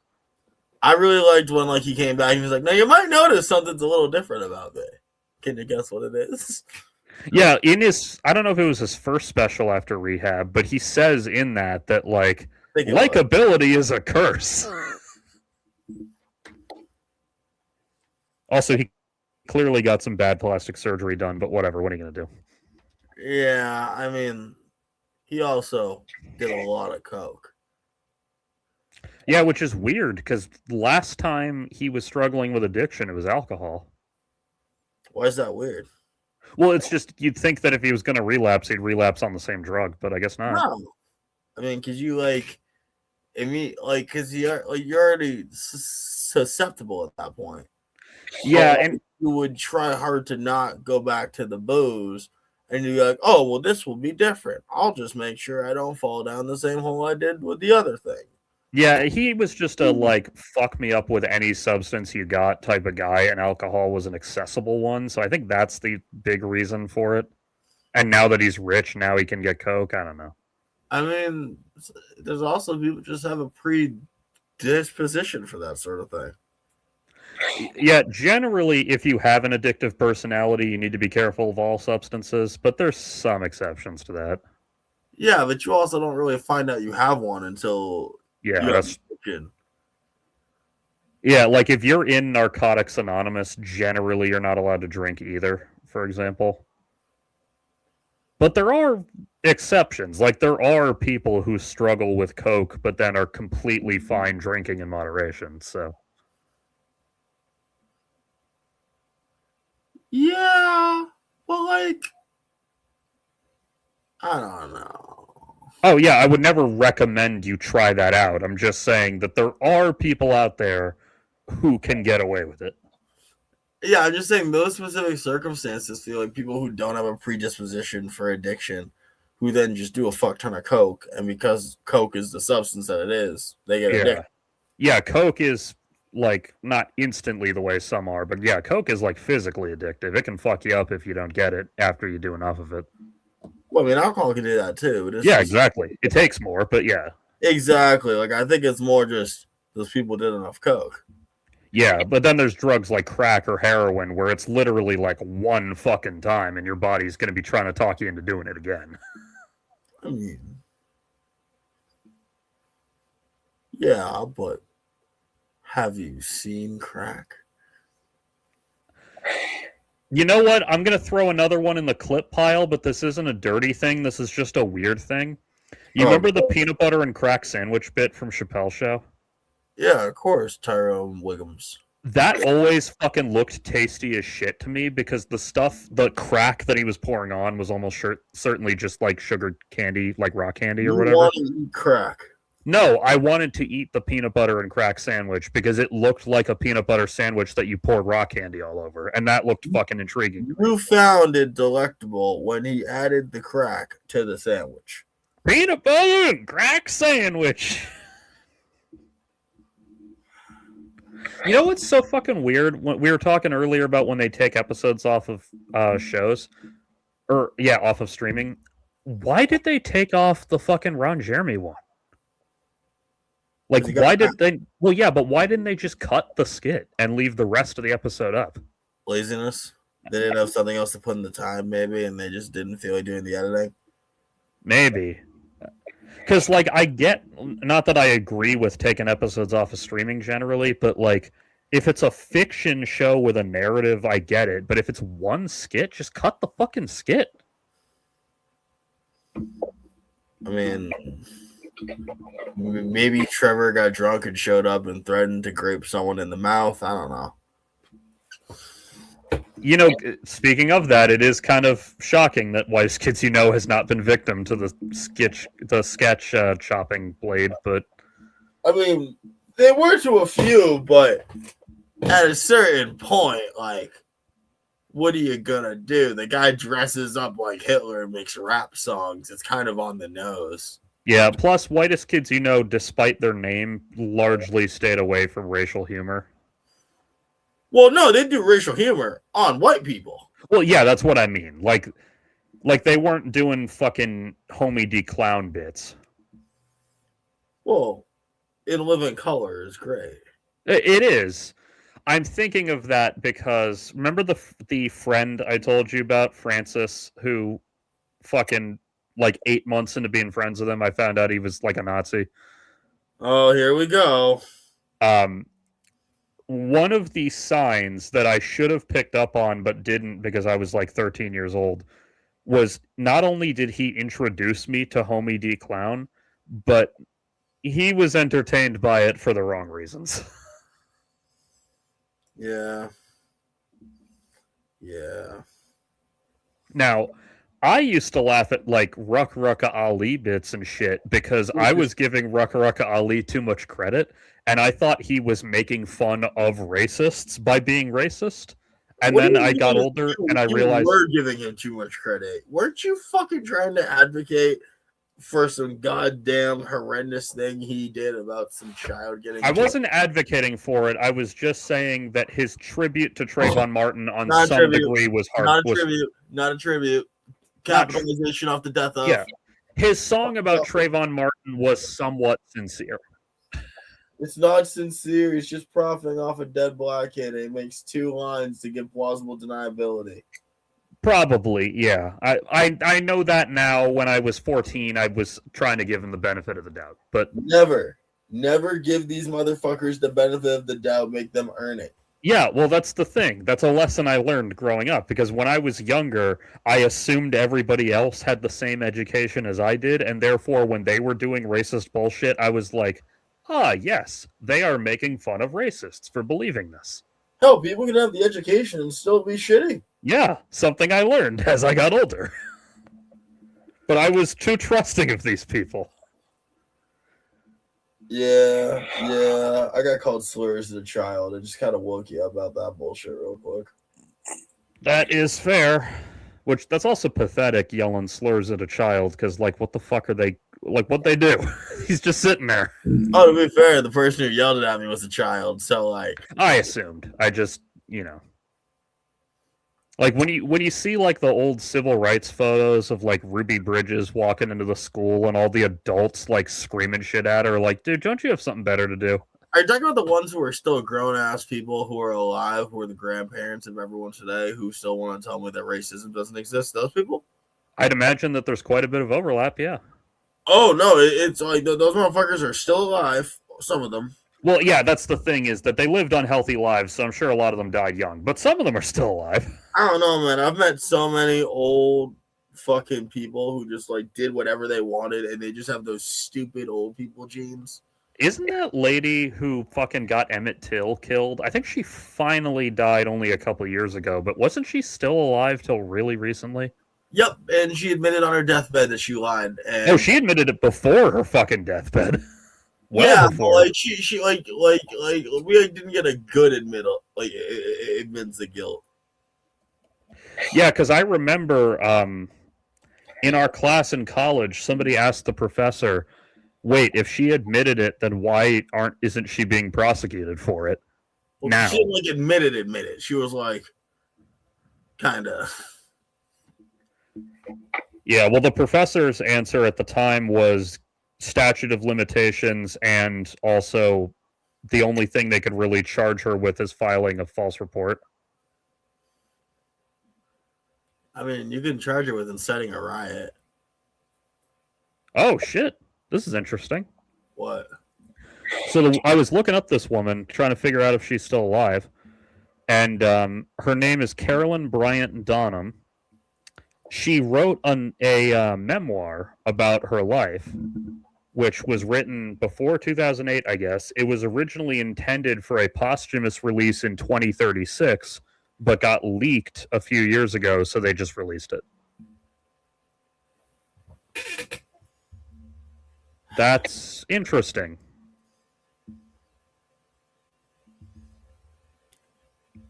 Why do you say that? Oh, just it's interesting that exists. I guess I'm curious what she has to say, even though I don't really give a shit. Well, that's not true. It doesn't change what I think about her, but I guess I'm intrigued to hear what she has to say. Though it's rather unlikely that whatever she has to say is going to change my opinion. This is going to sound out of pocket, but if they're like, there's not many people in history I feel this strongly about. But I really do feel a certain way about this lady. Oh, apparently the book got a really negative response because she just was like a bitch about it. Well, historical revisionism is probably the big problem here. Yeah, a number of writers and historians noted inconsistencies, historical revisionism, and lack of contrition. Yeah, that makes sense. Because she fucking lies. Yeah, and she clearly feels like the tiniest bit of guilt, but is trying to force herself not to. Okay. Nah, this is gonna sound wild, but like, She did finally die in 2023, according to this. yeah, and they tried to fucking get her charged in 22. So like, they were like, she's just too old. We're not doing this. Yeah, it was basically a fucking informally, it was a statute of limitations thing. It's not even a statute of limitations thing. It's like she would die before the court proceedings even finished. Well, it turns out that's true. Yeah. Well, yeah, I know. Like, it was very true, but like they probably checked their health and were like, no, we're not doing that. We don't like it's a waste of court time if you think about it, which is fair at that point. But that woman should have been tried about, I don't know, 50 fucking years ago. And here's the thing. More than that, yeah. Well, whenever the incident happened is when she should have been fucking tried. I mean, in the ideal perfect world, sure, but I'm saying even like in like a more practical one is where I'm coming at this. Yeah. Like, realistically, that woman could have and should have been tried 50 fucking years ago. And while this isn't exactly possible with the laws she technically broke, I would have liked to see her fucking hanged until dead. Because poetic justice is... Well, of all the motherfuckers it could happen to, she's one of the ones that deserves it the most. Poetic justice is not ineffective, bro. No, sorry, I love this. I've been thinking about her lately a lot, actually, just because I had recently watched the Nuremberg movie. Mm. And, yeah. I love this part. They can never fucking get a straight answer as to what Emmett Till actually did. Almost like the whole thing's bullshit. They didn't do anything. What do you mean? Yeah, like, I've heard as extreme as unwanted sexual advances and groping to as minor as, like, made eye contact. Stepped off the sidewalk and looked at. There were people who saw. It's not even like... Yeah. Well, the most consistent version is people who claim that he like wolf whistled at her, but then everyone who knows him is like, no, he just whistled all the time because it kept him from stuttering. Yeah. It was like a vocal trick he learned to keep himself from stuttering. Yeah, but also because like the timing had nothing to do with the woman. It's one of those. Well, I know. You weren't even pretty enough to get wolf whistled at by Emmett Till, but that's not the point, honey. Oh, yeah, no, it is very clearly just he was in the wrong place and someone had a fucking bug up their ass and they were like, he's black, kill him! I don't know, man. That seems a little underselling. He was in the wrong places in America. Yeah, that's exactly what I mean. I mean, when you say someone had a bug up their ass, it's more like that the culture actively didn't treat him like a human being, so fuck him. Oh, that's true, but I mean that, like, the reason he got fucked in that particular instance was because someone that day just felt like making a black person's life miserable and saw him, and they were like, I don't, that implies there's days where they don't. Oh, I know. I just, today was his day, I guess. No, today wasn't. It's not happens. It's not like it had to fucking happen. It wasn't his day. It was just people are terrible. Oh, trust me. I'm never fucking defending anything that happened to Emmett Till. I'm taking a bold stance against the murder of Emmett Till. I just think, hell, I don't even want fucking people to be like, oh, it's a couple bad apples. Because, like, no. Like, a fuck ton of people actively participated in this. This was a picnic-ass activity. Yeah, I forgot about this part. The two guys who did it, like, the following year, because Double Jeopardy... You guys who started it, because they dragged his fucking ass behind a car, to be clear. So, like... Yeah, the two who personally took part, I guess, is the best way to describe and took part, because a bunch of other people definitely fucking were involved, but... Yeah, let me make sure that's true. It's terrible. Okay, yeah, so the two of them in particular are the ones who did it, and then they, like, after he was dead, made a whole big thing about it. This was, I guess you can say, fortunately, this was not one of the ones where they literally had picnics with his corpse. Amen. Though that did happen quite often. Quite fucking often. I don't know, man. I don't really trust a lot of the reportings on shit like that. Because why would you? Yeah, true. I mean, Wikipedia is more likely than the actual reporting to have like a consistent answer, but But they'll just source from those yeah. original reportings. Wikipedia is fairly good about saying if something is lacking in credibility, but there's holes every now and then. I mean, I think there's holes just with like things where it's presumed to be an unbiased narrator from Yeah. unrealistic point of view. With this particular case, it's so infamous and there's so much writing on it that you're a lot more likely to get like an actual picture of what happened. Definitely, I hesitate to think that there weren't other people involved whose names were not brought up. Yeah, trust me, I'm not skeptical of that claim. I'm just saying that Wikipedia does not mention it. No, valid, 100%.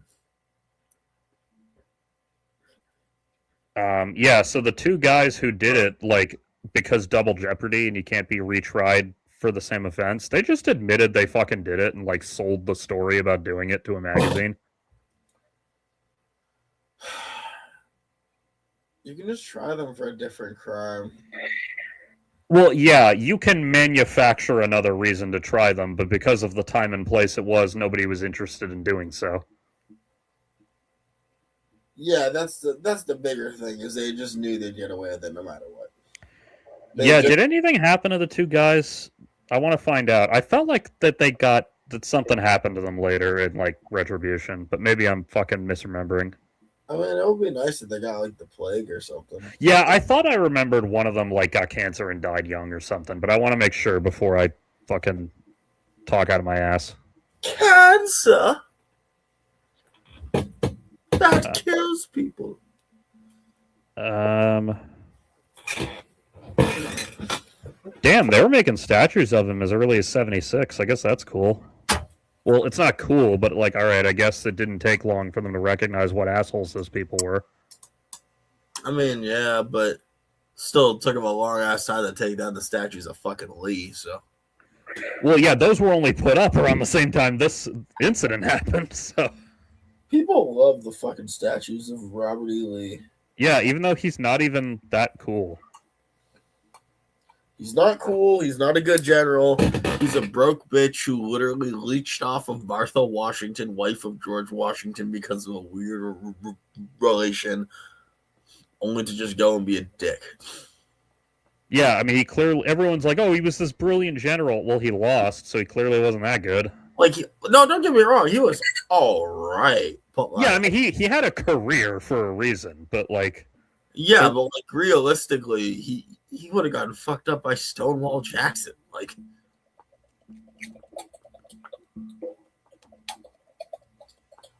I can think of a few generals just from the same country as him that could go toe to toe with him. I might have been right.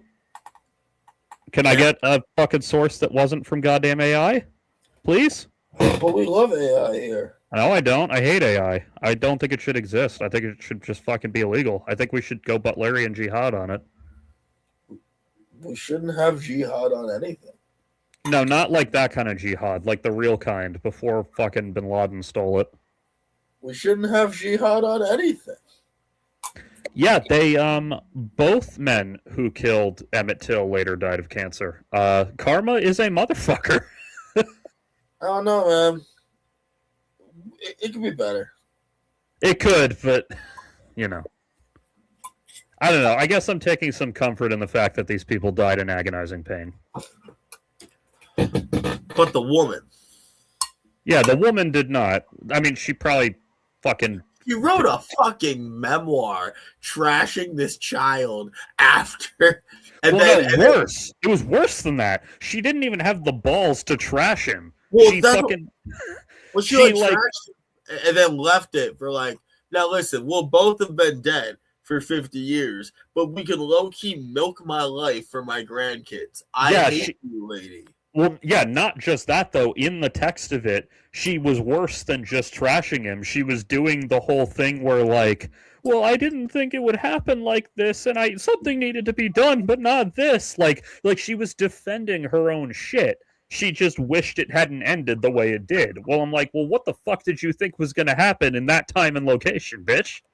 If I had a nickel for every time a white woman just did a long-winded way to justify her actions. Yeah, like I would have almost respected her more if she had just been like, "Yep, I did nothing wrong. Fuck you." I could be like, "Well, at least you committed to the fucking bit."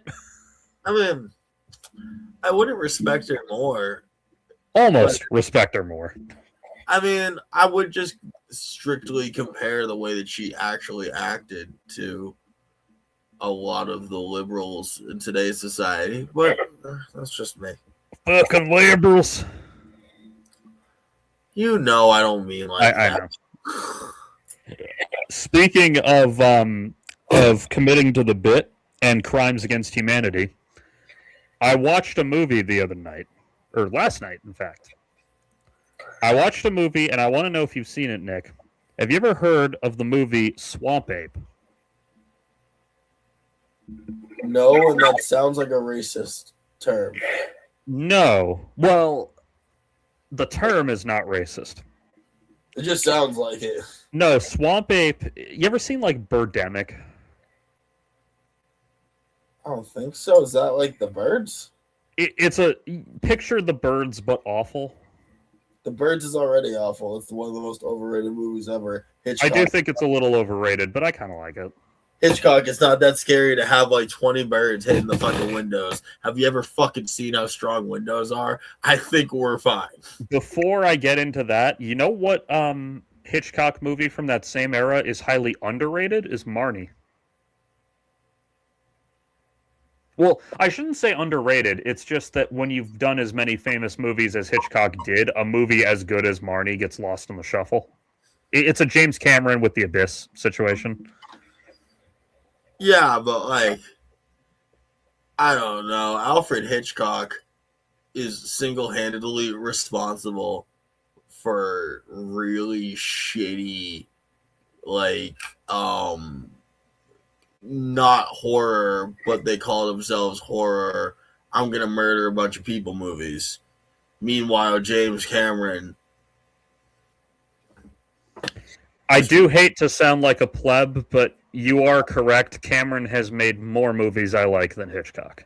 Bro, I don't think I sound like a pleb. I think if we're talking about the effects overall, which is where Hitchcock gets fucking like rammed down everyone's throats in all the film history classes. So let's talk about effects. What the fuck is the result of Hitchcock? Some of the worst parts of Hollywood. Actual disgusting, stupid shit that does not accomplish That's anything. fair, but keep in mind, you could also say that, like, using the same logic, you could also make the claim that Jaws and Star Wars accidentally killed Hollywood by introducing the concept of the blockbuster. I mean, I've legitimately met pretentious film nerds who hate Star Wars not on its own merits, but because they accidentally invented blockbusters. like the video store? No, not the, well, I mean, indirectly, yes, but no, like, I've met people who, like, hate the original Star Wars movie simply because that's the movie that taught Hollywood that they could make big sci-fi action movies. Oh, yeah, that's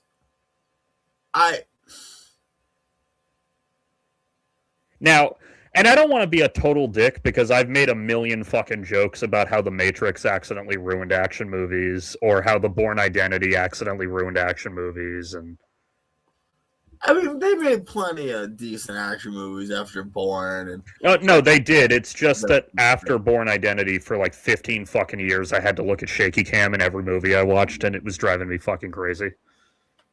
But the actual movie is good. It's just what came after it. do you think that is worse than the epidemic that is slasher films? Slasher films are mostly garbage, actual garbage. They're fun garbage, though, man. Especially the farther So back is you go. porn. So is fucking porn. Yeah. Insanity. Hey, That is look. Sometimes I'm in the wrong. mood to see an attractive 27-year-old teenager have sex and then get murdered. All right. See, that's the thing. I really feel like slashers are closer to porn than they are to real movie. And I don't think that people are ready for this true conversation. A lot of them, yeah. There are exceptions, but yes. They're literally closer to a porn in the level of what it does to your head. Well, frankly, if we're being real, like the old saying, 90% of anything sucks.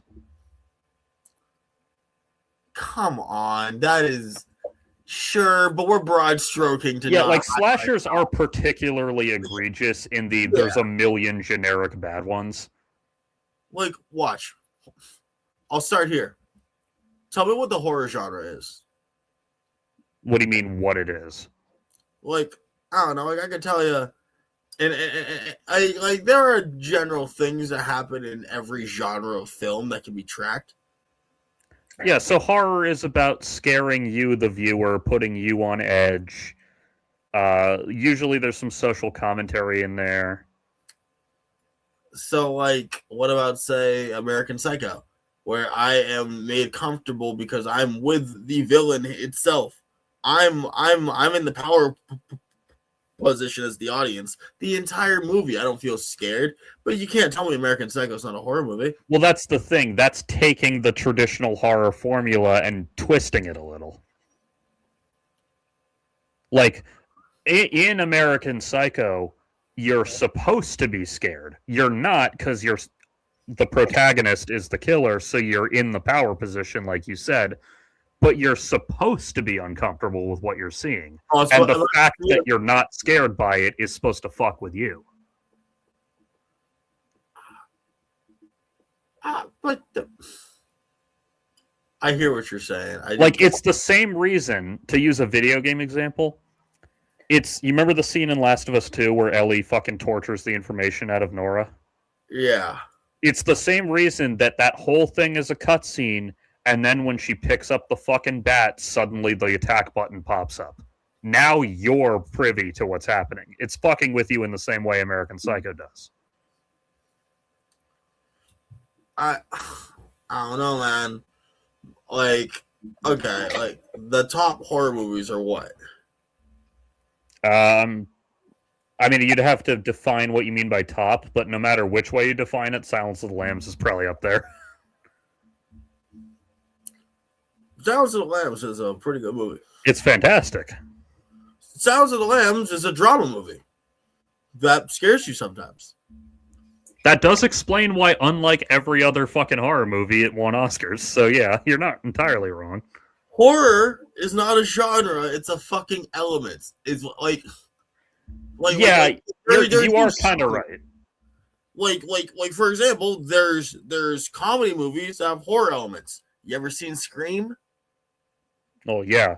I mean, you can have action movies that have horror elements.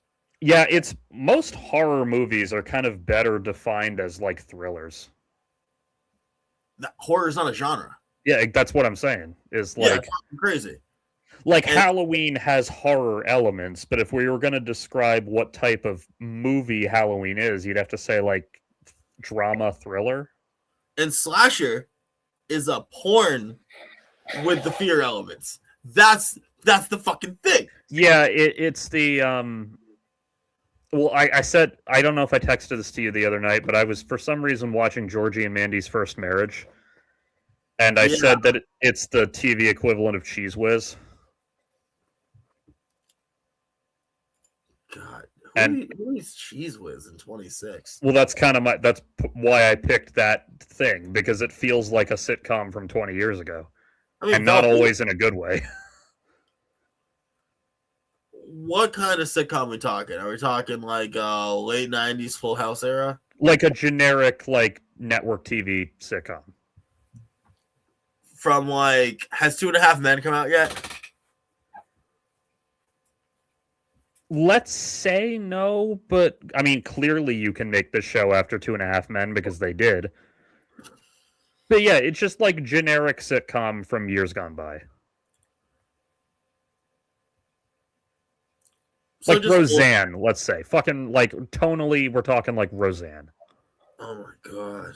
Though without all the fucking horrific racist shit done later. I don't know. They are from Texas, aren't they? Well, yeah, that's in the show. There are jokes about how dumb they are for some of the things they think. I just don't want that anyone from that, like, I want that universe to just die. Oh, I agree. I liked Young Sheldon. That was about it. I enjoyed very briefly the memes about how young Sheldon was everywhere, but then that unironically became too much. It did, but no, Young Sheldon is a good show because it actually, like, just basically just because the characters in it are nice and interesting. I am so tired of these smart characters that are just fucking socially inept. That is actually one of my biggest fear when they announced Young Sheldon was, oh god, a whole show about a character who's fun in small doses. But they made the other characters around Sheldon just as, if not more, interesting than him. Then just make a new fucking show. Well, that's basically what it was. Despite being called Young Sheldon, it could have more accurately been called The Coopers. Nah, Because man, it was about the whole family. off it because it rides off the celebrity and the notoriety of Sheldon. No, I know, but it's not like every episode is about Sheldon getting into wacky situations. Every episode is about the Cooper family doing their various things. Whoa, they ruined that because it's Young Sheldon. It's not the Coopers. It's Young Sheldon. Well, but it isn't. Just because it's called Young Sheldon, you could more accurately describe it as the Coopers, is what I'm saying. Yeah, but like, you don't get all the free publicity off the show already existing, and then get to later and you're like, no, we're the Coopers instead. No. Hey, Roseanne switched to the Connors when they had to kill off Roseanne because she went fucking Hitler on Obama's. What was her name? Valerie Jarrett. How'd that go for them? I mean, the show kept going for a little while, so clearly it didn't go that badly. I mean, whenever you try to fuck around with the integral idea of a show and remove a person, you might say it's a house of cards. Yeah, it is, seriously. But no, in all seriousness, like, even you would get kind of a little bit of something out of Young Sheldon, because even if you don't like Sheldon's bullshit, it's only 1/3 of the episode, and the rest is about the other characters. Yeah, but I go into that with all the animosity I have for all the Sheldon shit. Well, so this is on my mind because of Twitter right now, because the second season of the TED Show just came out. Fucking great. It's fantastic. God bless Scott Grimes. And everybody on Twitter who isn't really that big a Seth MacFarlane fan but loves Ted are all saying the same thing, which is just make this an alternate universe so I don't have to think about this sweet boy growing up to be Mark Wahlberg. And similarly, back when Young Sheldon was on, that's what everyone was saying. I like this little kid. Please make this an alternate universe so he doesn't grow up to be Bazinga Sheldon. I get that. I really do. Yeah. But unfortunately, he does grow up to be Mark Wahlberg. Yeah, I guess.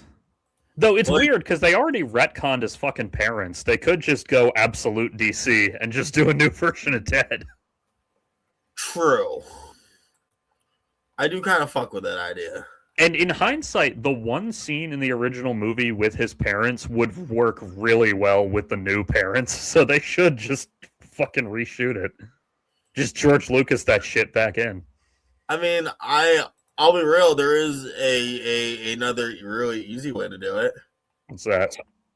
They've made it clear in the show they don't mind occasionally throwing in a couple extra wishes here and there. Just have the cousin sister character throw in a wish that he doesn't grow up to be an absolute piece of shit, and just show a clip of Mark Wahlberg poofing out of existence.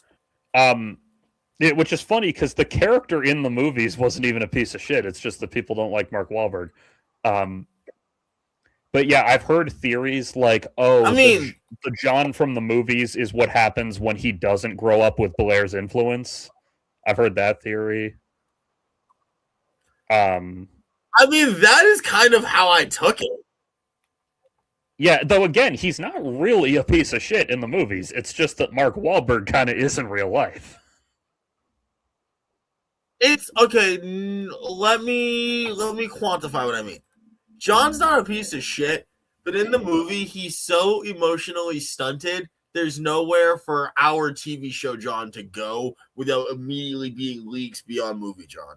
Yeah, which is also the problem with Sheldon, with young Sheldon. I can see your comparison point. In fact, so in The Big Bang Theory, Sheldon's mom was a recurring character here and there, played by Laurie Metcalf from Roseanne. And she is like, I know you've probably never seen much of the show, but she's like a fundy, like a fucking like Baptist fundamentalist, thinks the earth is 6,000 years old type. The character? Because I thought that was the actor. The character of Sheldon's mom. Oh, okay. And so it's, humorous contrast. A lady like her has Sheldon as a son. So then the version of her in young Sheldon, who, by the way, is played by Laurie Metcalf's daughter, which is awesome because it's like, damn, she looks exactly like her. Oh, I wonder why. So while she is still a woman of religious convictions, she's not as crazy and obnoxious because now she has to be a main character. And if we had that as our main character, it'd get old really fucking fast. Yeah, see, I hate that because now you have all the establishment of the characters. You're just like, well, that doesn't work now, but we want more content. So time to change to give you content. They made it work better than most shows do because they make clear in the finale and in her guest appearances on Georgie and Mandy the theory I'd had for years, which is that her husband's death made her seek refuge in religion and she became more devout and crazy as she got older. Faith in Christ. You actually, because she shows up in Georgie and Mandy somewhat often, like maybe a couple times a season, and you're starting to see it. She's already a little bit more obnoxiously pious than she was like last year.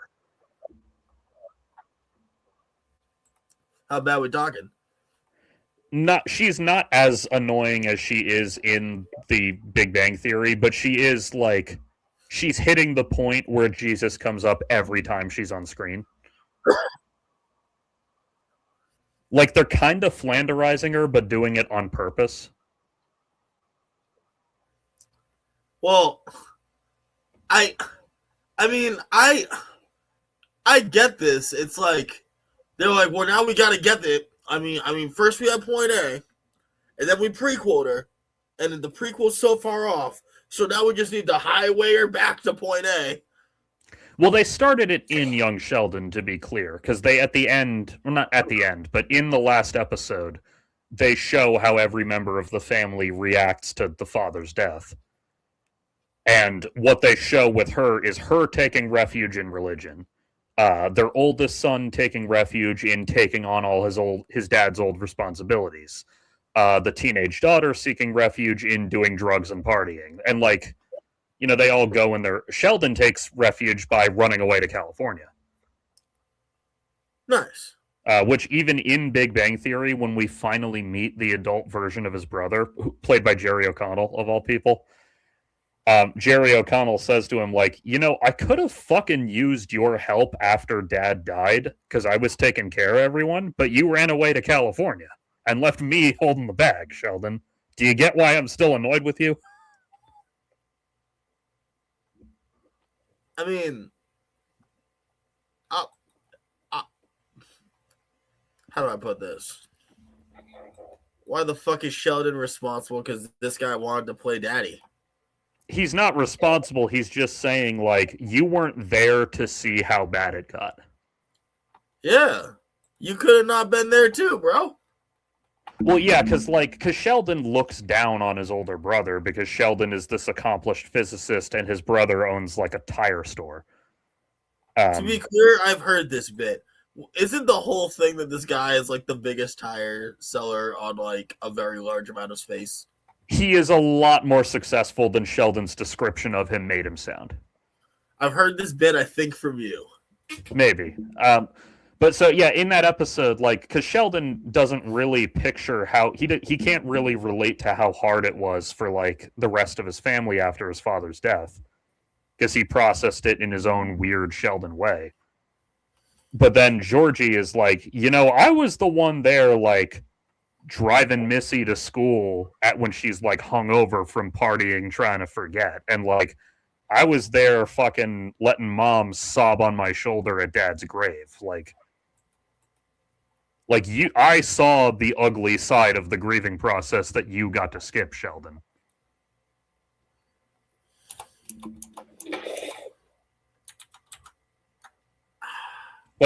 That's the thing, even in Big Bang Theory, when the characters have depth and have their human moments, it's great, but then the wacky thing has to come in so the audience doesn't feel.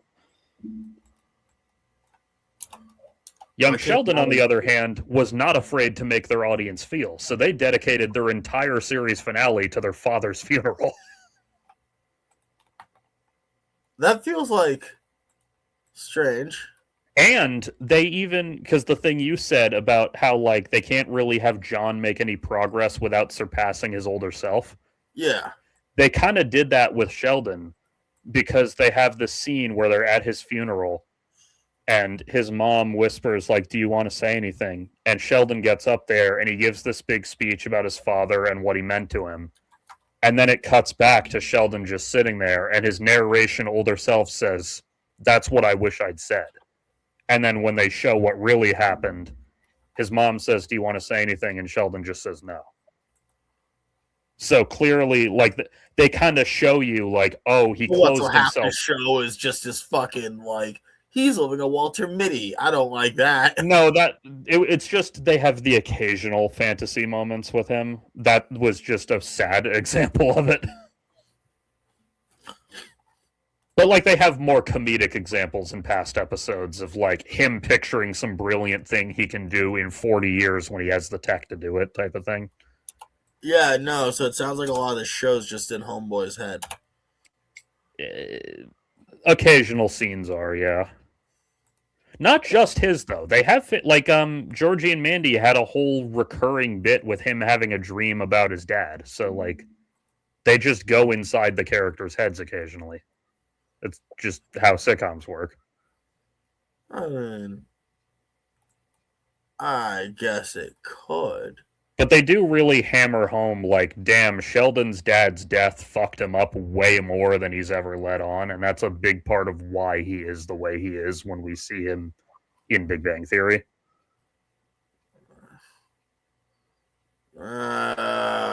Young Sheldon, in other words, did a Clone Wars. They retconned Big Bang Theory into being emotionally rich.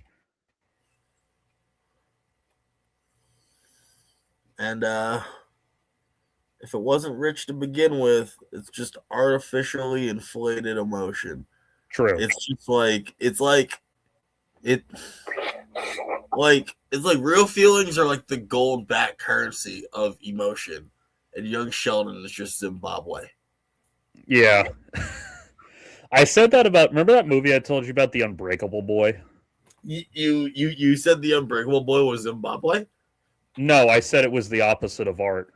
But there's a scene in it that is supposed to be emotionally gut-punching, but because it's not earned, it just feels emotionally manipulative. I love those. Yeah. And it's a fucking awful movie for many reasons that I'm not going to get into, but chief amongst them being it's a stealth Christian movie. Yeah, but so is The Matrix. Well, that's the thing. I'll watch a Christian movie if it's good. But this movie isn't good. Says the man who never watched VeggieTales. Yeah, and also, The Matrix is a Christ allegory movie, whereas The Unbreakable Boy is literally a movie about how, like, finding the love of Jesus helped a guy keep his family together. Oh, it's a prayer for Owen Meany ass bullshit. Okay. Well, yeah, but it doesn't start off that way. It's like a fucking stealth twist halfway through the movie. Like suddenly, like you've been through like half this movie watching this guy struggle, and then suddenly you're like, wait, they're doing Jesus bullshit now? This isn't my Veggie Tales that I know and love. Yeah, my mom literally fucking banned VeggieTales from my house as a kid.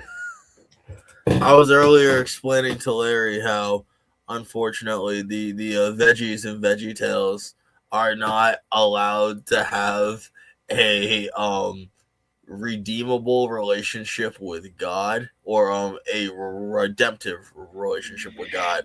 So they are neither consigned to hell nor blessed into the kingdom of heaven, and they simply cease to exist. As the creator put it, they're simply vegetables. Well, according to Dante's version of purgatory, or no, not of purgatory, of the very top layer of hell, is essentially heaven. You get all the paradise shit. You just don't get the prestige of being in heaven.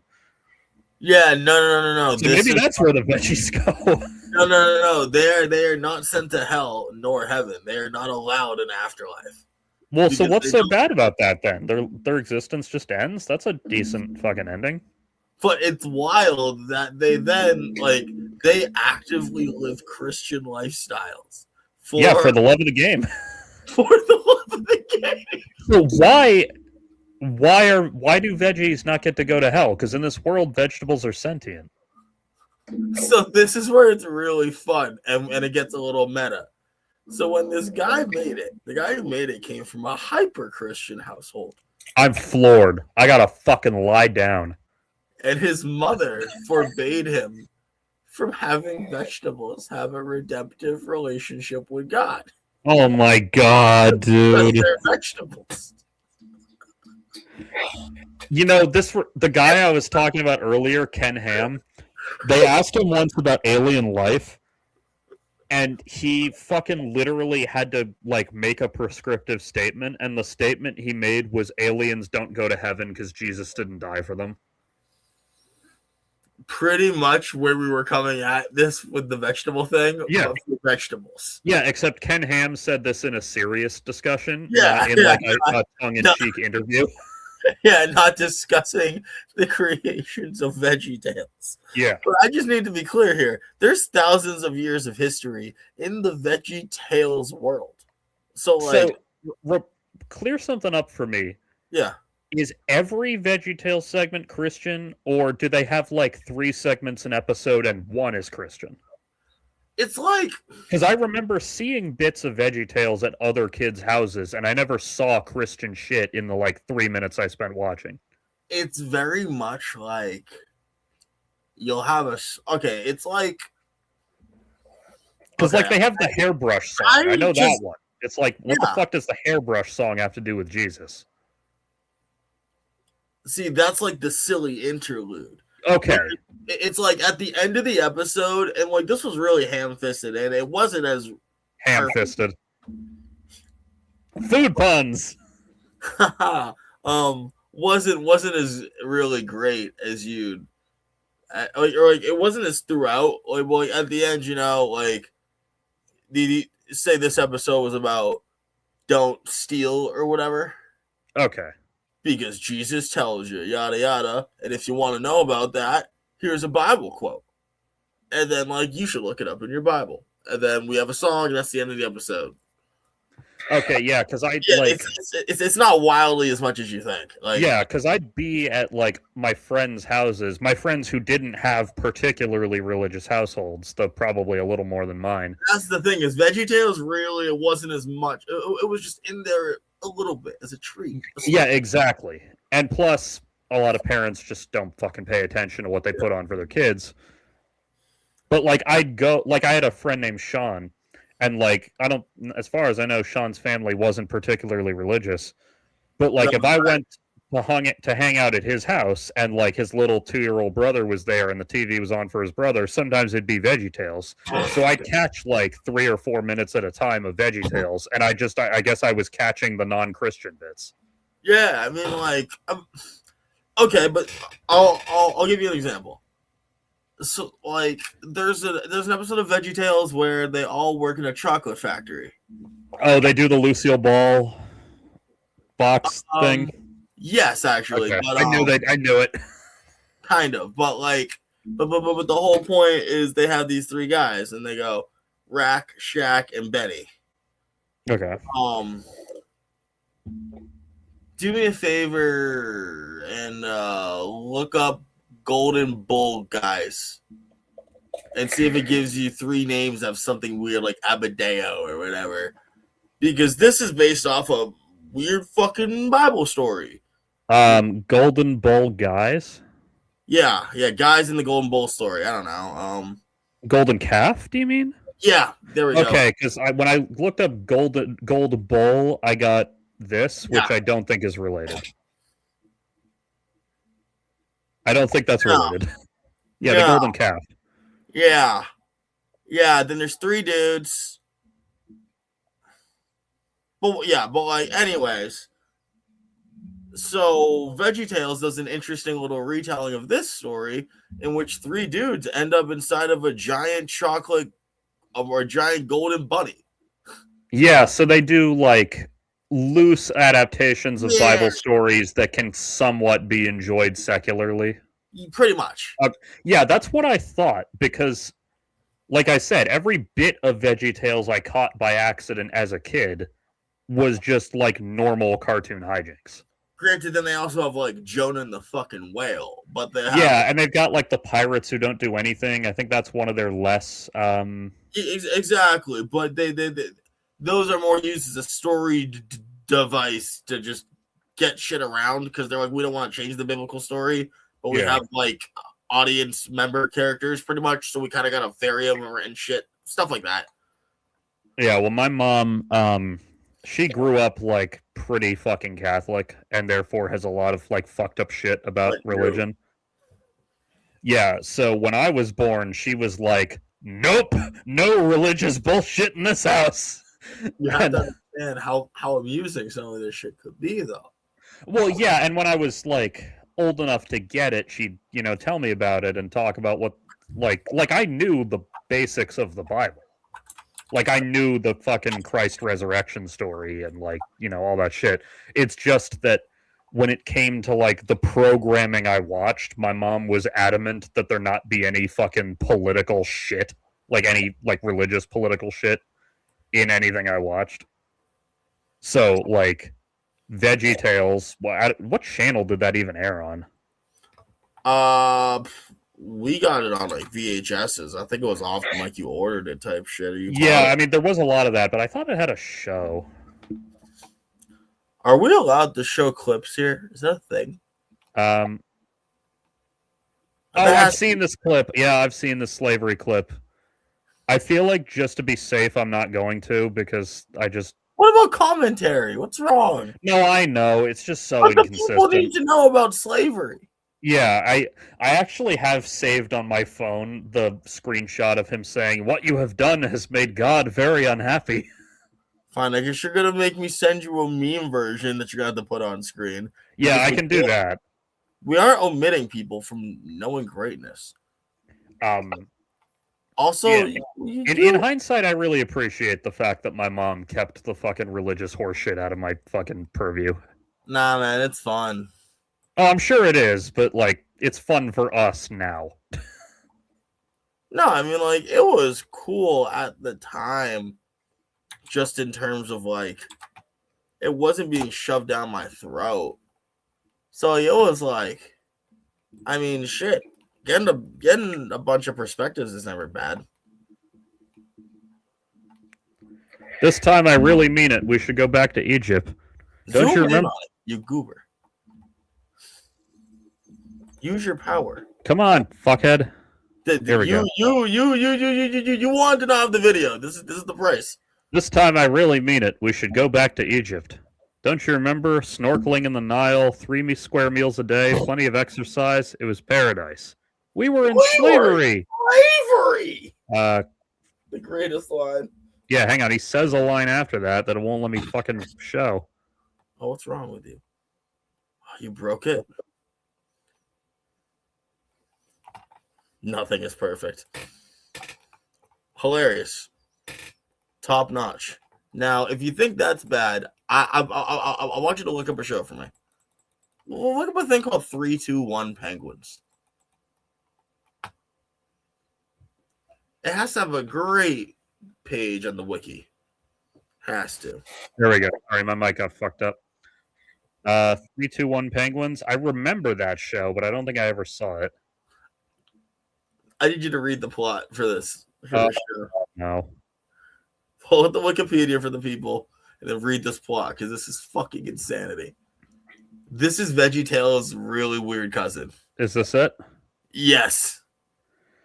Two siblings, Jason and Michelle, are spending the summer with their British grandmother, whom they call Grandmam, in Pennsylvania's Poconos region. She has a collection of kitschy ceramic figurines, the most prized of which is 4 penguins and a rocket ship, a honeymoon gift from her late husband.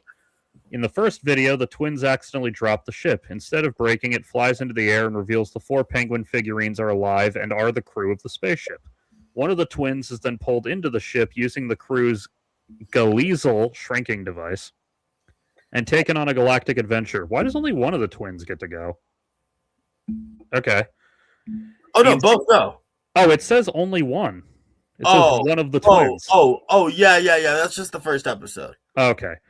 The ensuing adventure ties into the moral dilemma Jason and Michelle had struggled with in the opening scene. For example, in the debut episode Trouble on Planet Wait Your Turn, the twins struggle with taking turns playing a new video game and looking through their granddad's telescope before Jason is transported to a planet of alien vacuums who are also having trouble taking turns. All right, now I'm going to explain something to you. This is a Christian television show. Yeah, I assumed so from this. My guys, did you just hear this plot? Yeah, this doesn't really have anything to do with religion. With the team members, Zigil, Figil, Midgel, Jason T. Conrad, Kevin, Michelle Conrad, Grandmom, and Kevin. Always got to do his last because Kevin was the very stupid character. Yeah, here we go. Gives them advice from the good book. While they're with penguins in space. Yeah. Helping planets take Well, I suppose if you're going to do religious horseshit for children, this is probably the best way to do it, subtly. It's just at a certain point, like, how can you even complain anymore? This is outrageous. I fucking hate Common Sense Media. Oh, no, that's not. Parents Television Council is the one I hate. Common Sense Media is a different thing. Yeah, the Parents Television Council, if we're talking religious fundamentalists who try to influence kids. I mean, don't you like influencing kids? No. I don't like interacting with kids like most of the time. But the kids gotta eat their vegetables and stuff. You know, I am so fucking lucky. Yeah, I am so lucky for many reasons. And one of them is that I grew up with a mom who is a professional chef, among other things.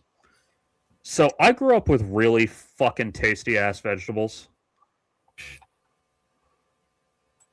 Like, I had friends as a kid where, like, my mom would be talking to their mom, and she'd be like, I can't get little Timmy to eat anything green. And then my mom looks over at me, and I'm, like, fucking housing her goddamn broccoli. Yeah, I mean, most people just kind of heat things up in this country and call it cooking. Yeah, I know. But, like, my mom could make frozen vegetables taste good just by adding some fucking salt and pepper or some butter or whatever. Like, you need more than salt and pepper. That is white thought. You need more than salt and pepper, my guy. Well, I know, but my point is, like, just that makes it better than it was. Well, sure. I mean, yeah, I mean, Yeah. don't Olive oil, salt and pepper, maybe some butter. Fucking amazing. Don't get me wrong. Every single step up a ladder gets me physically higher than where I was before. It just doesn't get me up to the roof. Do you watched Codename Kids Next Door as a kid, right? Yeah, dude. I had quality class and choice. Okay, good. So you remember the episode where what was her name? Number 365, the leader. She was the leader before other one took over because she aged out. Yeah, whichever one was like the director of the whole K&D. But the first director, you're saying? Yeah, I think it was number 365. Yes, it was. But there's an episode where she has to make like a big heroic sacrifice. Like tonally, that's how it's treated, and the big heroic sacrifice is eating broccoli.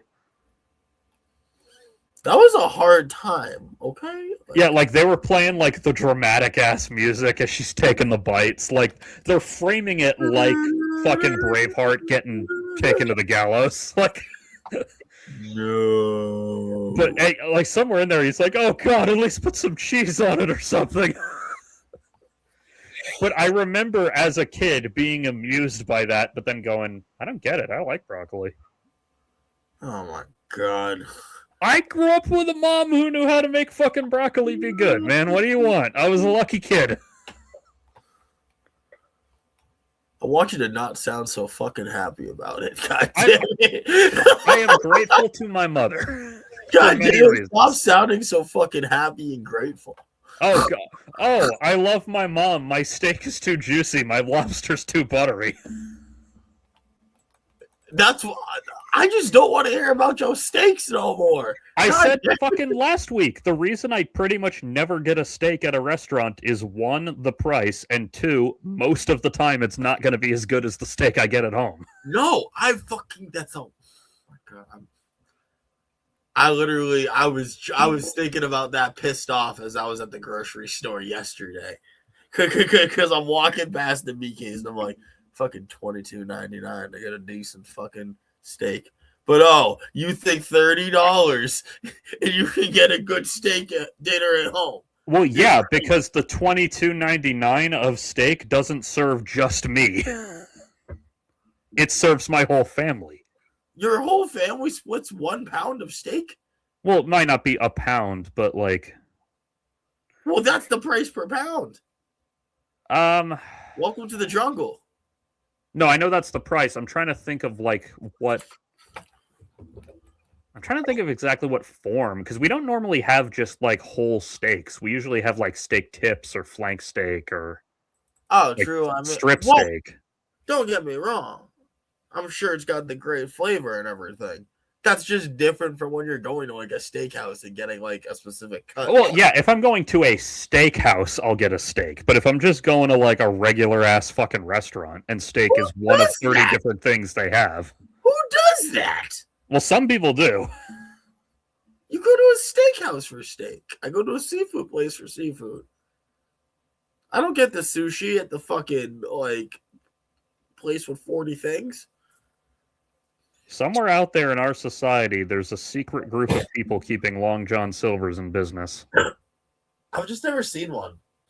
But I'd go to it if I saw one. There used to be a legal seafood near me. I went there. Different seafood chain. That name makes me very uncomfortable. It's one of those like 200-year-old ones that just stuck around because of recognition, I think. The existence of legal seafood implies the existence of Jeffrey Epstein-aligned seafood. It's kind of... It's like how companies that are old enough have names like, you know, fucking Standard Oil, you know? I suppose I wouldn't fuck with Standard Oil, but I would fuck with legal seafoods and make illegal seafoods. Here it is. In 1904, Harry Berkowitz opened the Legal Cash Market grocery store in the Inman Square neighborhood of Cambridge, Massachusetts. The name for the market came from the legal stamps, also known as trading stamps, given to loyal customers. So it went from trading stamps to legal legal cash market to a fucking legal seafood. All right, buddy. Oh yeah, recognizable brand. What the fuck are you talking about? Yeah, I don't know. People, I don't know, man. Why are you being such a judgmental boy? You're a judgmental little boy. You wanna know what? Yeah. Just for that, I'm making you listen about Swamp Ape before we go. Swamp Ass? I'm sure he has Swamp Ass, but no, Swamp Ape. Swamp Ape is a very, very low-budget horror movie. Is that a green screen around his head? Well, it's a it's just a poster. It's not a still, but yeah, Oh, that is him like badly composited onto the poster, and that is what the suit looks like. okay. As you can see, it is 58 minutes long, which is always a wonderful sign from a feature film. Oh wow. Tubi, watched it on Tubi, also a wonderful sign. Though actually, that's not fair because I've watched real movies on Tubi as well. To be or not to be, that is the Plextion. I tried watching it on Plex, but they had longer ads than Tubi, so I switched to Tubi. And it's also on YouTube, but I didn't know that till after. And it's also, fun fact, if it's available free, I mean, you'd have a harder time arguing. There's that too. It's somehow rated PG-13, which is odd because they say fuck more than once in it, but whatever. Motherfuck. Yeah, these are three of the, well, and a fourth in the background, main characters. See if you can guess what these three characters' roles in the story are. Black girl dies first. One on the left is going to be the over-sexualized one. She's going to take her top off at some point, doing something in a bikini and or the rest. The one in the middle is going to be the last one to survive. We need her to get away and then call the cops, yada, yada, all that bullshit. Dude in the back is going to be the dude who has to like do the brave, stupid guy thing and end up dying in the process. How close am I? Fairly close. Not like every detail of that was accurate, but most of it was. Okay. Actually, the black girl does die. Was it the first death? It might have been. I mean, I was pretty secure in that one. It was the first death of one of the main characters, Yeah, but I think there was another death of a minor character first. Yeah. Wrong. No, but I mean, of the people who are going to die here today for us. Well, what I mean is that we have like the core group of students and then ancillary characters who are out there with them. And I think one of the ancillary characters died first, but yeah, but they're not important enough to be in the still. Well, yeah, but then again, neither are several of the other main characters in this movie. Oh, well, I mean, shit, that throws off my feng shui if there's more main characters. Yeah, because there's a group of like 7 or 8 students and a professor. Show me the black TCU looking dude. That's a woman, actually. But no, not that one. I'm talking about a whole other person. If there's more people, show me black TCU looking dude. What is TCU? Texas Christian University. Do Do I get one? Do it. Come on. Dice roll. No, I think she's the only black person in the movie. Oh. So the problem with her, what other traits do you notice about her in comparison to the other 2 women? She's got short hair. She's probably gay. And or queer. Yeah, queer is where I'm going to say my words. Possibly, but what else? She has glasses, so she can't see the death coming. What's the other one? She's a big girl because we like desexualizing and not letting black women be overly effeminate. Not only is that true, she also spends most of the movie eating in a way that I cannot decide if it's racist, misogynistic, or both. Probably both, because literally black women go through the hardest situation because they deal with both. Yeah, misogynoir, is that the term? I think it is. Misogynoir. I don't know if I love or hate that. I think a black person invented it, so it's not like some fucking white guy is imposing his own shit on us, but I might be wrong. Anyway. I'm not gonna lie, that us got me in a way that was kind of funny. Us as in us here in this fucking chat room. No, I know, but all I could just see was just you with the full black beret wearing a full ass leather jacket. Hey, I would. Like, hey, the Panthers look fucking badass. It was like 50% of their appeal. Or like you looking exactly like Robert Downey Jr. They've used that to keep us down. What do you mean, you people? Yes.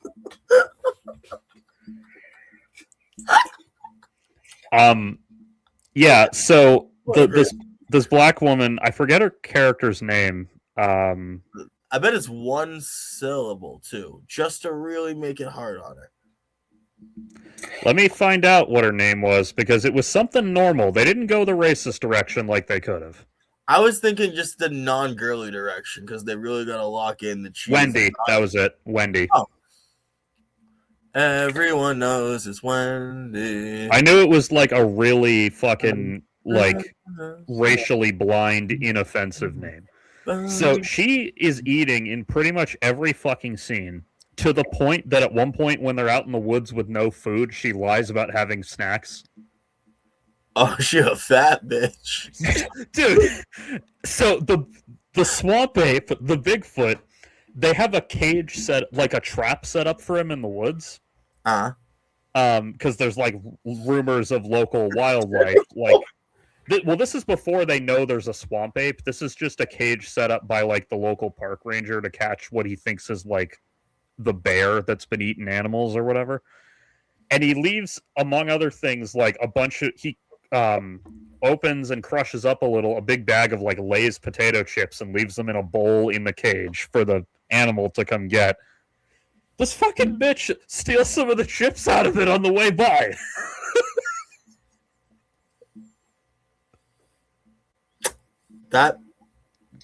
And if I remember correctly, the bowl, and this is just me being OCD, but like something happened to the fucking bowl. It got like dirty in that fight. Like it got like thrown in the dirt or whatever, and he just overturned it and put chips in it, like, because it's animals. She eats out of the bowl that she just watched get soaked in fucking soil and dirt and shit. Like, she's a nasty bitch. Damn, I thought I was the mean one here. Well, okay. Jesus Christ. She is and she isn't. When the writer put a hold of her, she's a nasty bitch. When we get lines that the actress probably outlived, she's lovely. You doubled down calling her that. Damn. Yeah, she's like a nice lady when the actress is ad-libbing with the other actors. It's when the scripted sections come in that she suddenly becomes horrible. I mean, are you saying if you were starving in the woods, you wouldn't mind a little dirt? They're not starving at this point. They got here like 20 minutes ago and have backpacks filled with food. She hasn't eaten in 20 minutes. They have cell signal at the point this takes place. I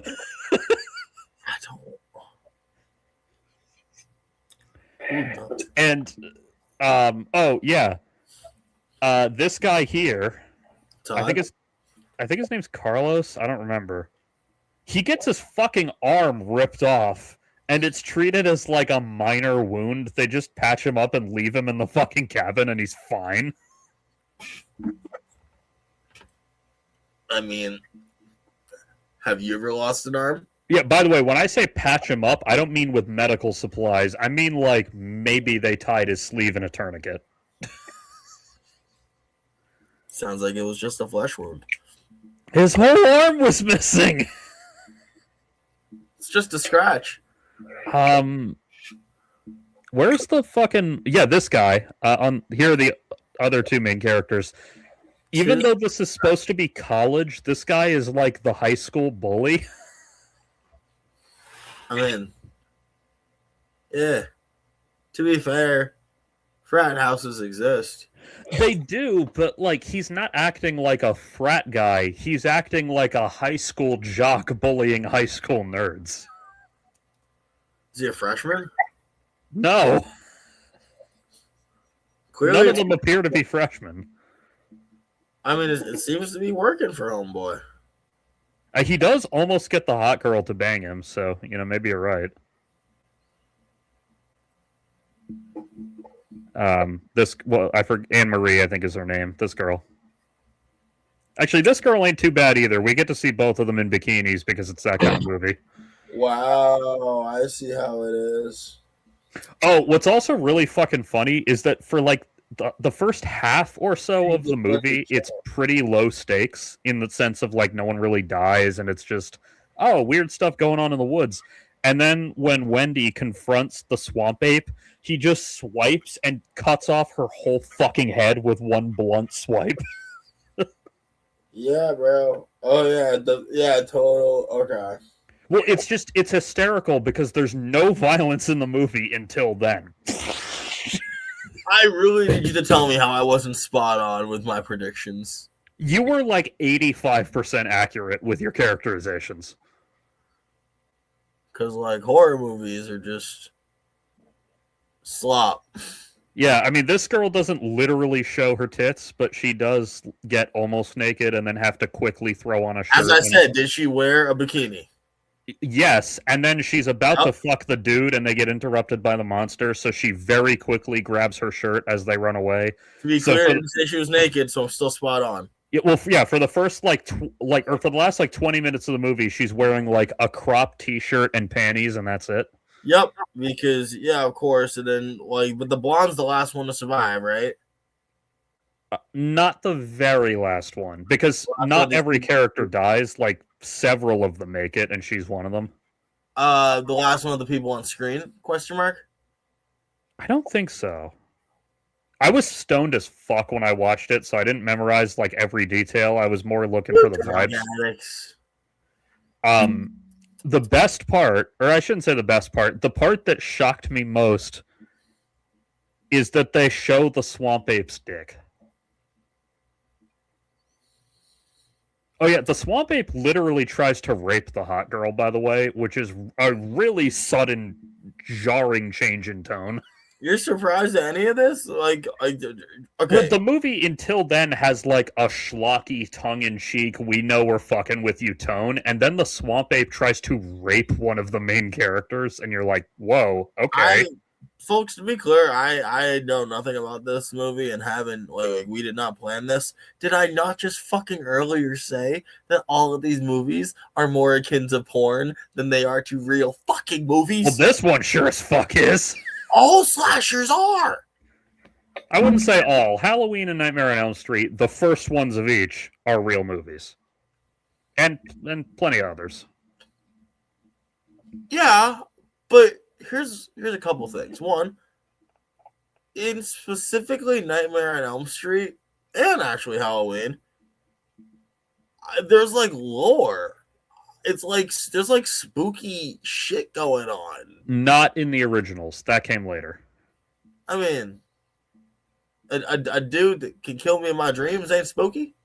Oh, well, no, it is spooky. I'm just saying, like, the lore about how Freddy came to be was established. Oh, no. But I mean, there's, like, lore in that, like, it's not just a dude with a knife. It's, like, something weird. Yeah, so you're not talking about, like, the horror franchises. You're talking about the million ripoffs that got made of them. You're talking about movies like Sleepaway Camp and, like, Shopping Mall and shit. Hell, I'd say that, like, there's a couple of things that are good. But then, these are specific movies that then there's a million and one schlocky copies, offshoots, and bullshit that people now contained into what they call a genre. And it's not a genre. Well, yeah, like... they're just movies with killers in them. And I've talked a lot about this, about how, like, movies... Like, remember how I said the first Dirty Harry movie is an anti-cop movie, and then all the sequels become increasingly pro-cop? Yeah. You get a lot of that with horror. Like, or with all movies in general, but, like, with Halloween, for example, in the first Halloween movie, Michael Myers doesn't kill Linda because she's the one having sex. He just shows up wanting to kill someone and Linda happens to be there and he's like, that'll do. But then in later horror movies, they turn it much more into she got killed because she had sex. Thank you. I mean, well, shit, like that reactionary element to horror was not present in the movie that invented the concept. That was something later writers ran with. Sure, but I mean, I'd say that, like, unless you got something like the first Halloween with the body acting and something that'll really pull me in, that movie's dog shit. Yeah, well, the first Halloween is way better than any of the movies that it inspired. So, well, but like, there's not a genre just because you have a bunch of movies with dudes with knives. Like, okay. I just can't understand when we get to the point of the Terrifier. I get we're doing a bunch of references and shit. Cool. We're self sucking off our own dicks if we think about it and patting each other on the back. But I have not seen the Terrifier movies, for the record. it's I don't see I don't see where people see so much value in them.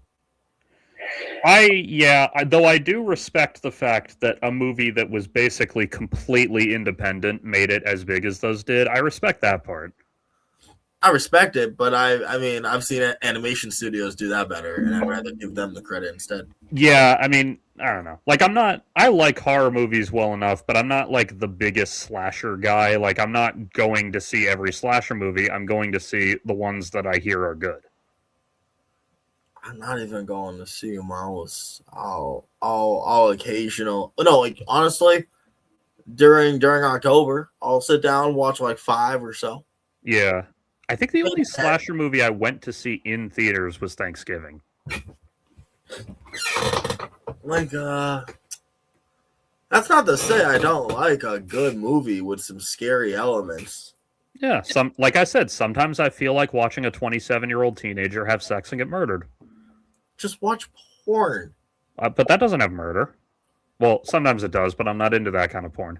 Seems like you are. You just no, I'm not. I'm not into it for the sex thing. I like watching terrible actors get fucking butchered by a badass killer sometimes. So you're not into it for the tits? Okay. Well, I mean, I'm not going to say no to the tits either, but those aren't the primary reason I fucking watch the movie. What is the primary reason? Because I want to watch a bunch of assholes get killed by a bad guy. I mean, you could just watch some executions, I guess. I don't want to see that. Watching a guy like going on fucking Live Leak and seeing some drug dealers chainsaw a guy's head off, like that's not fun. What's fun is seeing Jason Voorhees. No one said like a fucking cartel execution. Well, you just said it. Not a cartel one. Well, what? Just like it's less horrifying when the U.S. government does it? Man. Depending on who it is. Oh, true. But yeah, I don't want to see an execution video because that's just boring. Well, it's disturbing, and it's also the way he gets killed is boring. What I want to see is Jason Voorhees find the sexy half-dressed girl in her sleeping bag, pick the fucking sleeping. Why she gotta be why not? Pick up the fucking sleeping bag and slam it into a tree. Like that's hysterical.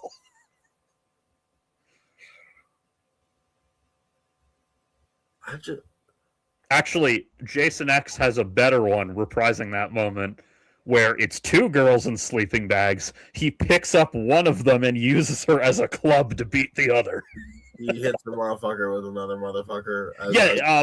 Which Ted just did, in fact. You've seen the new season, right? I have not. Okay, there's a scene where one of the characters uses Ted as a club to beat John. Oh, that's great. Yeah. Yeah, that's on my list for tonight. Oh, it's fantastic. It's better than the first season, even. I mean, that first season was pretty great. Yeah, I like it even better. I fucking love the Ted show more than I ever did the movies. I like the Ted movies well enough, mostly the first, but I love the show. I mean, I love the show. I do think Ted 1 just hit in a place that I needed at the time. No, I agree. That's how I felt at the time, and then I've watched it since, and I'm like, yeah, it's still pretty amusing. Yeah, no, exactly. But like that first time I saw it, ooh.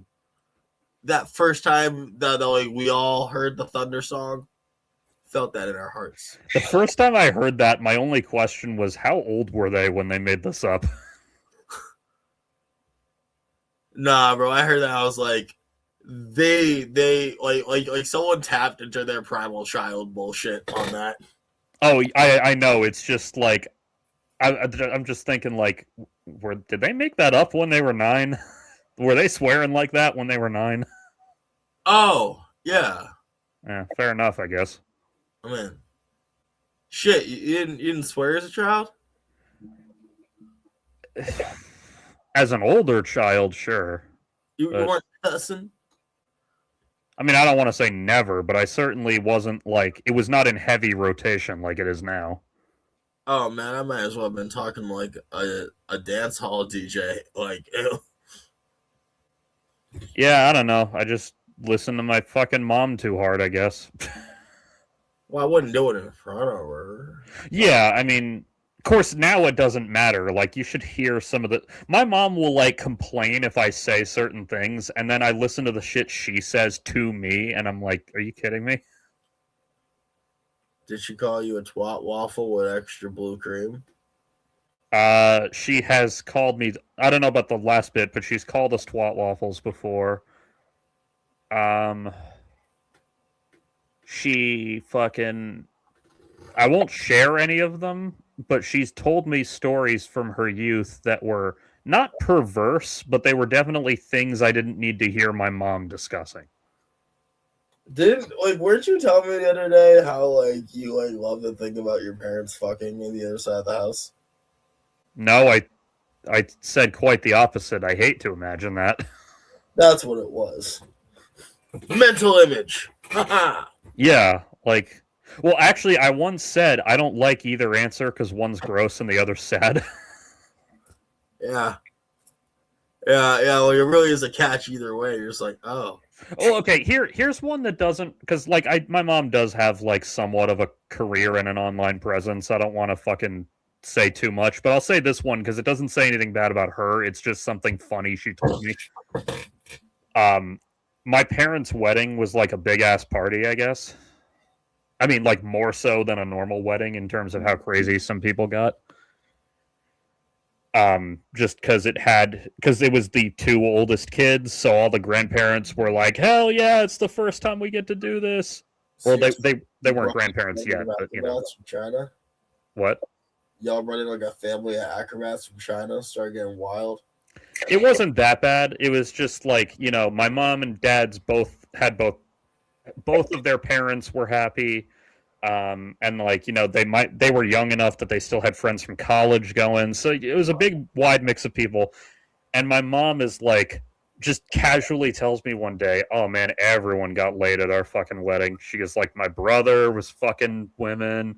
My other brother was got laid. And she's like, my parents. And then this look of horror creeps into her eyes. And she goes, oh God, I'm pretty sure my grandparents fucked at my wedding.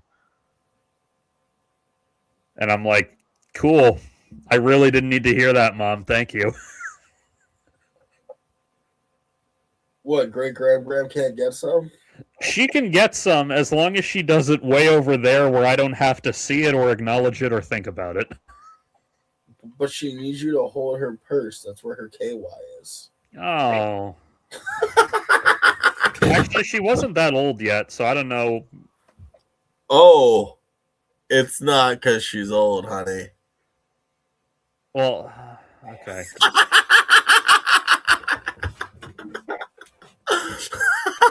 Anyway, I am trying to think. How fucking old were... Yeah, my great grandparents would have been like 70 when that wedding happened, so... No, maybe older than that. My grandma was born in 1938, so I don't know how old that makes her parents, but...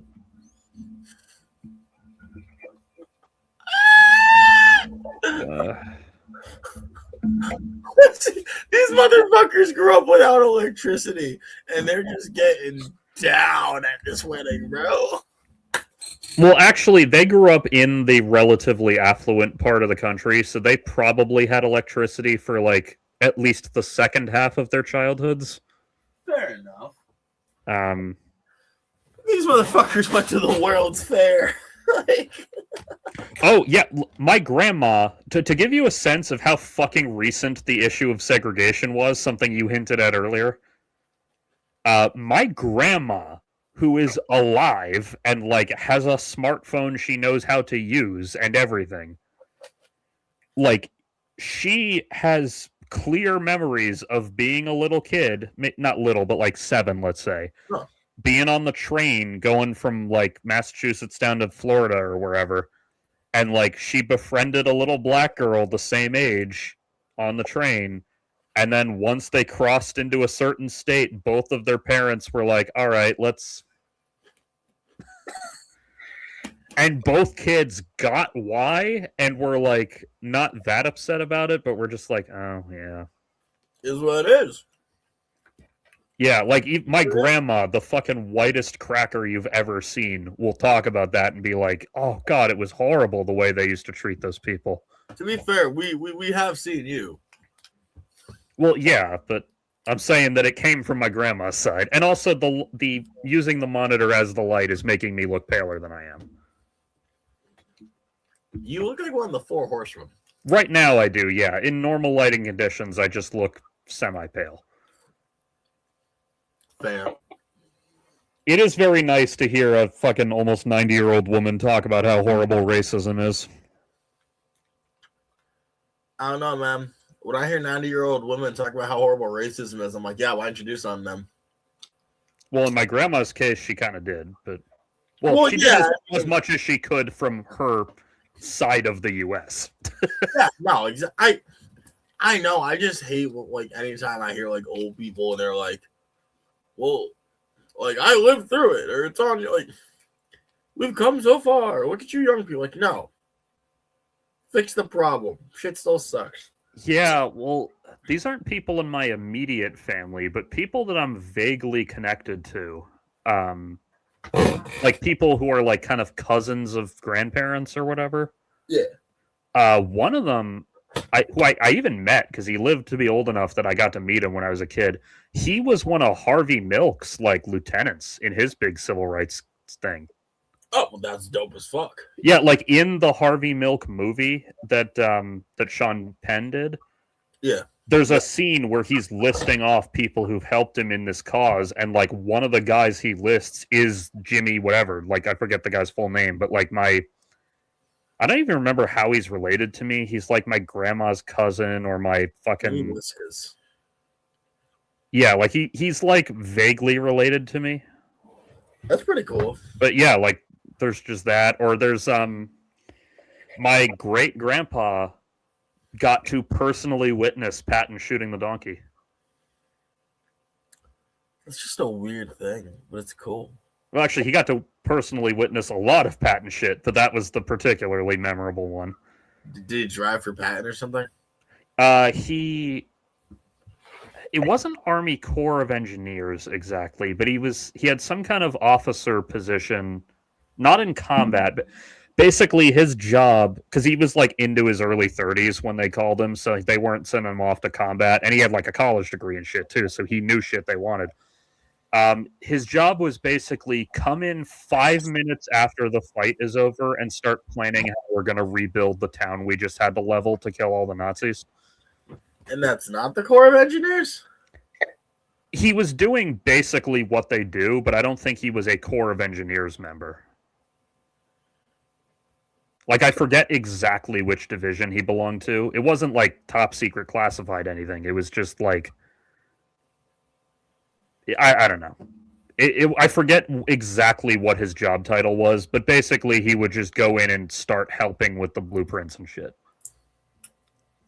So he didn't get personally shot at, but he was there, like, 5 minutes after the shooting was finished.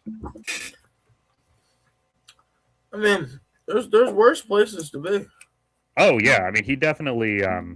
there's a reason that when he died, he got, like, military honors and shit. Because he was dragging two giant nuts? Oh, yeah, he was, I'm sure. I never saw them personally, but given what he was like, I'd assume he must have been. Such an out-of-pocket statement. Which part? I didn't see them. Why do you have to specify that? I'm just making sure. Whose did you see personally? Well, I've unfortunately seen my fucking dad's because he's a goddamn degenerate who never puts on clothes. Clip it. I'm not happy about that shit, dude. My fucking friends slept over once because it was like Comic-Con, because we always used to do that. And one of them got up at like 6, or not 6, maybe like 7 and 8 a.m. to go take a whiz. And my dad was like taking a shower, and he just like caught half a glimpse of my dad wandering naked down the hallway because he didn't know anyone else was awake. And it's like I told you, that in the old house, the motherfucker used to shower in one bathroom, walk to the other, and brush his teeth and hair and get dressed and everything in there.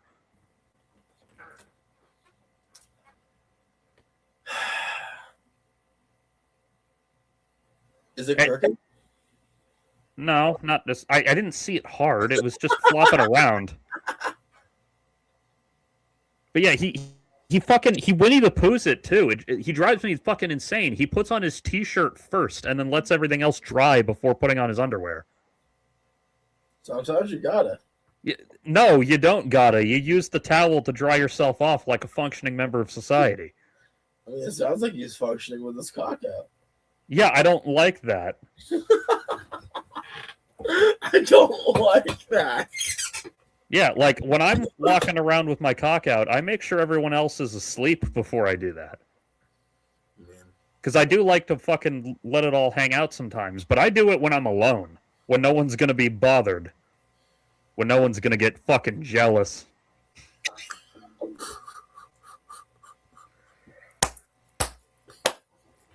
That was nice. You're a fucking goober. Dude, I fucking say that like when my fucking dad will joke like, "Oh, you're gonna sit around naked?" I'm like, "Yeah, but I'll wait till you go to bed so you don't get fucking jealous." Like I'll say shit like that to him. And remember, folks, Larry will whip it out if you aspire for that highest tier on Patreon. That is true. I will post whole. Did we think $5,000 a month was a bit much at first? But then we considered whole, you know? And, yeah, you know what? I take good care of that thing. It's a hard worker. He deserves a nice deep clean when the job is done. I'd say he's pretty aesthetically pleasing. It deserves a nice deep clean, and yet we still haven't afforded a bidet for Larry. Yeah, I know. I think next time Amazon has like a sale day or whatever, I'm gonna get one. Because you can get one for like 30 fucking bills. If you No, I know, but I'd probably want to get like a nicer one with a heat control on it or whatever. Man, I want a Japanese toilet. Yo. What kind do you have? Because I know you have one, and I know you've like expressed satisfaction with it. So I had to get rid of that one. I'll send you the link for it though. Okay.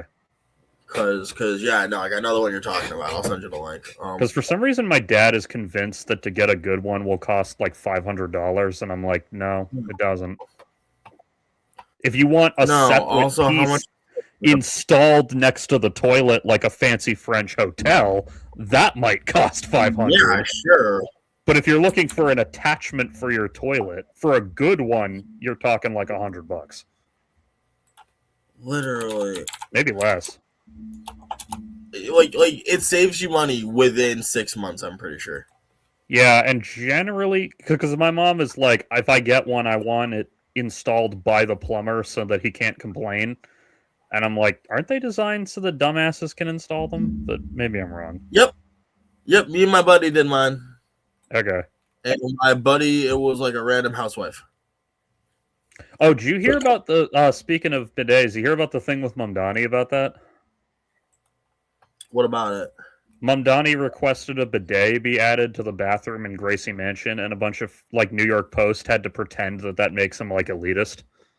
Yeah. No. Like, because like I thought I'd ask about this because I was like, it's just like Obama with Dijon thing. Yeah, or the tan suit. Oh my god! You remember that time Bush wouldn't eat broccoli when he was visiting the Mexican president? Back in like 2001. That was awesome. I mean, here's a link for a great one. Mine was this brand. It wasn't this specific one though. Oh yeah, this is the one that Stavi fucking used to sponsor.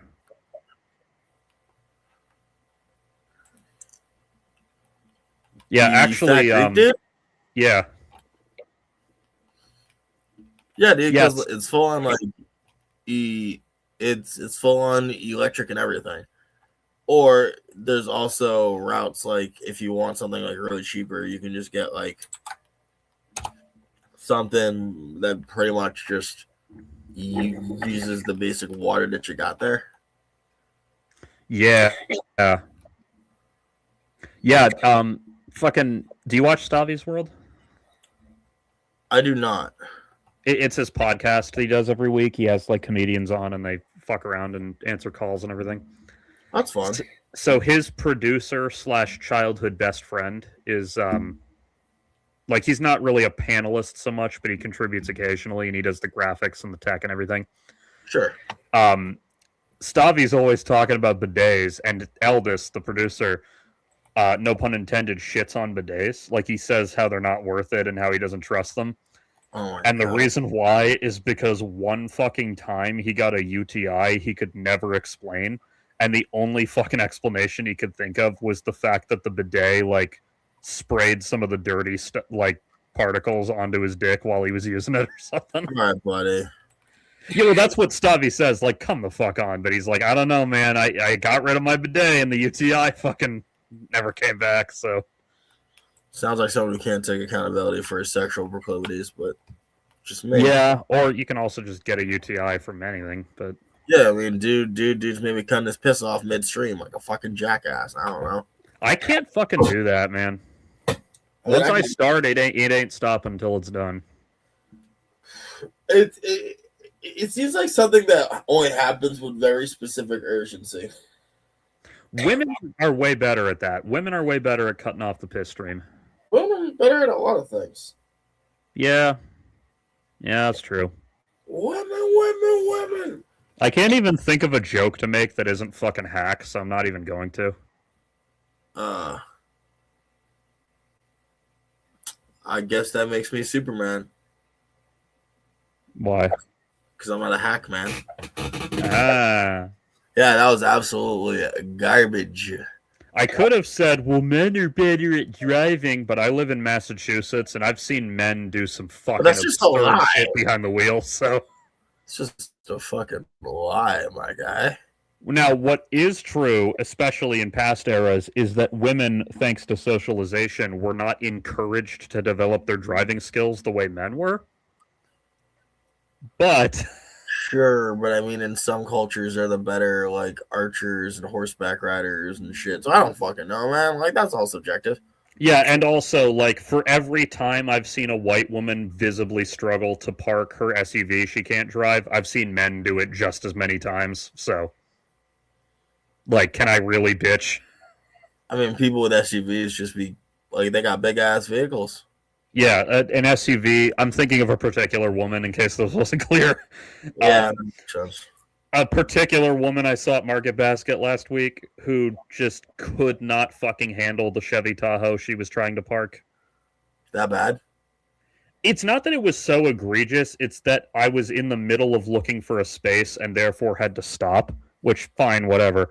But then I had to sit there for like 45 seconds while she tried to straighten out her Chevy Tahoe. And I'm like, bitch, just park in another fucking spot if you're having this much trouble. It's okay. No one's going to judge you. Seems like you're judging her off 45 seconds. No, I'm judging her for the fact that she committed to the... She stood by her turd.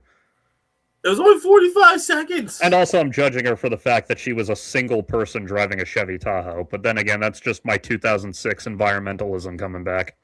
God forbid she doesn't. God forbid that she gets away from the kids for 10 minutes, and she's a little stressed, so it takes her extra time to park. Yeah. Damn. She looked too old to have kids that were still in the house. So. Wow, now we're shaming women for their age choice to pursue a career before having a family. No, I'm saying this bitch was 55 years old, so her kids are presumably grown by now. What if she had the kids when she was like 45? Then for her sake, I hope she didn't, because I'm sure she's very tired. And that's so tired woman getting harangued and harassed over. Yeah, whatever. Fuck you. I don't like Chevy Tahoes. Honestly, I don't even know shit about a Chevy Tahoe. I did just watch Ford v Ferrari though. Yeah, I need to see that. It's nothing particular. It's just I hate when people drive vehicles that are like 100 times bigger than the vehicle they need. It's just a pet peeve of mine. Like I hate when dudes who never fucking haul anything have big ass F-350s. I just hate when people have trucks with beds that are pristine. Oh yeah, that's what I'm saying. Like you like a fucking and you use it all the time. I just need to see evidence that you used it once. Yeah, like the fucking 6-tired F-350 with a pristine cabin that has clearly never touched dirt in its life. No one needs a 6-wheel car if you're just a normal civilian. Oh, I know, but motherfuckers have them. But no one needs them. No, they don't, but they have them. I mean, it would be a lot cooler if they didn't look so ugly as well. Oh, that too, yeah. They all look like dragonflies that lost their wings. They really do. They really do, man. Yeah, right? Tell me that's not an app description or something. You don't see it as much anymore, partially just because of money and partially because we've moved on as a society, but like 15 to 20 years ago, the stereotype was like 5'3" woman in a Chevy Suburban that she cannot fucking drive. I mean, it's not as bad as the fucking tactical Hummer dudes. Yeah, it's the female equivalent almost. It's not as bad because they're not pretending, well, usually, they're not pretending that they're at war with their fucking local brown populace. Just remember, every time a guy on the internet says female, an incel buys a new fedora. Yeah. Just saying. Usually it's not even a fedora. Usually it's a fucking trilby. Fedoras are actual cool hats that Indiana Jones wears. Every time someone corrects someone that it's not a fedora and it's a trilby, they double their collection size. Oh no. No, to be clear, only sometimes. Sometimes it's an actual fedora. But very often they don't even have the budget for one of those and they have to settle for a trilby. I just very much have seen like so often it's actually a trilby, it's not a fedora in it. Yeah, but I'm not saying it like for points. I'm saying that fedoras, because they're bigger hats, I believe, are more expensive. And these fucking people don't even have the decency to pay the extra money for a proper fedora. So they buy a trilby. I mean, they can't pay for education or classes or seminars or anything that actually grows a human being. Why could they afford a decent hat? I don't know, man. I don't have like decent health insurance, but I do have a PS5. Actually, I'm joking. I have literally the best health insurance I've ever had in my entire life right now. You also have a wall of just like bank statements behind you. Oh, the Legos? Between the Legos and that fucking like insane bookshelf that's just like smothered. You and your shelves. In my defense, especially with the Legos, a lot of them are so old that they were birthday and Christmas gifts for my childhood. Like, this Cloud City is now like $7,000, but I didn't pay $7,000 for it. My mother paid $80 for it in 2004. Inflation is about the same. You're only exaggerating a tiny bit. When it comes to Legos. Yeah. I mean, I think that's how much a house costs, you know? Yeah, and as for the books, while that is also true, the books I acquired over the course of years, like some of these I've had for 20 fucking years. God. So, like, I acquired those books very slowly over the course of a lifetime. And frankly, most of the Legos, that's true as well. Fair. Though not all of them. Like this Mos Eisley thing is fairly recent, but a lot of these I got when I was a kid. The Mos Eisley thing is nice. What'd you say? I said that Mos Eisley thing is pretty nice. Yeah, I actually, when I was a kid, had the little tiny version they made in like 2002. I still have it, but it's like missing a piece I need to find before I can rebuild it. But when I find that piece, I finally want to rebuild it and have the little tiny version from 2002 next to the big-ass version from modern day. So then sometimes you can just go and experience a little bit of jizz as a treat. Well, He loves his jizz, folks. yeah, they don't even call it that much in Star Wars anymore. They call it jats now. But that old one is so old, and it is indisputably of them playing jizz. Fucking Obama took away my goddamn jizz music. He took away my sexy green M&M. Why was that ever a thing? You don't remember that? No, like I remember it. Why was that ever a thing? Like, because people will advertising agents trying to get people to buy crap will sexify anything. No, not even that. Like, why were people upset at the changing of the sexiness? Most people weren't. It was pretty much just Tucker Carlson.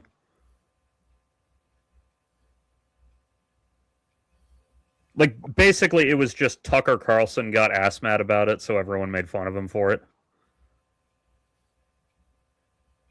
What did actually make people very fucking angry was the comparatively less sexy version of Lola Bunny in Space Jam 2. Two things. We're going to start with the more important one. Okay. Which is Space Jam 2 shouldn't exist at all. True. Now we're going to move to the second one. And I want to specify, I was born in the year 97. As was I. I was a child watching Space Jam.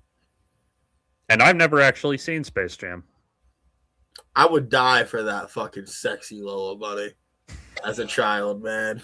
That was like, nah, that was... And like, it would... I didn't grow up to be a furry or nothing. It never got exceeding. It was just very much it was back when Looney Tunes was into doing like femme fatale characters, but they're not exactly a femme fatale because we're not doing a noir movie where people get shot. But like we can do those small little things because Bugs Bunny can set up a scene in 2 seconds with his magic superpowers. Yeah. So like, yeah, like she was very flirty, had like the fun voice where she kind of talked like this. You know, take that, add in some implications of body parts, but remember this is a bunny. Yeah. All the children go nuts. If you're gonna remake that and you completely change the direction of a character that was very sexy on purpose, I can see the problem. This is not necessarily an April O'Neil restyle situation, because as much as that 90s cartoon had tits on the cartoon, they were just tits on a cartoon about Teenage Mutant Ninja Turtles. I will never forget Amazing Atheist's video about that, where he was absolutely fucking furious about the redesign, not because she's black, but because she doesn't have big titties. Yeah, that's the thing where it's like, all right, like I think that's kind of silly because the character itself is not like a sexy character. That's just it's just because he grew up watching the 80s Ninja Turtles, and April O'Neil from the 80s cartoon was his first crush as a child. Well, yeah, I'm saying like that. So he just took it really personally. I think that's it with the Space Jam Lola Bunny thing, but combined with that's like the character's backbone. Yeah, it was really funny too because he's like, I want to be absolutely clear. I am not angry that April is black. That is fine. She can be black. She can be Latina, Asian. She can be a trans woman. I'm completely fine with that. I have 2 demands. She has to have big titties and she has to wear the jumpsuit. My thing that just cracks me up is when people actively get mad that the Little Mermaid got black. Oh, yeah. I forgot about that movie. Oh, no, because that one was a big one. It's like... I remember that because the lead actress's name was Halle Bailey, a ton of fucking illiterate people tweeted at Halle Berry to, like, yell at her about it. So I just want to start and ask something on that, because it's interesting.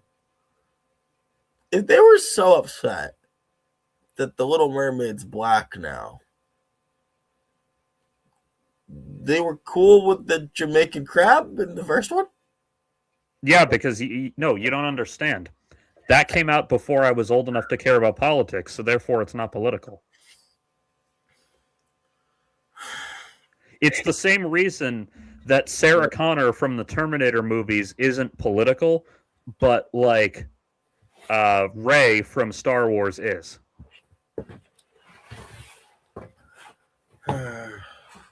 Man, you're so right. Like, I wish Star Trek didn't totally just start getting political in the year 2015.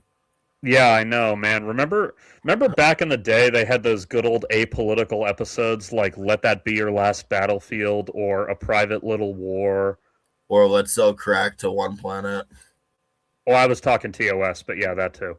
Yeah, fair. Or Balance of Terror, or Space Seed, or fucking. I'm trying to think of other episodes I remember the titles of because I don't remember. You're way too good at that one.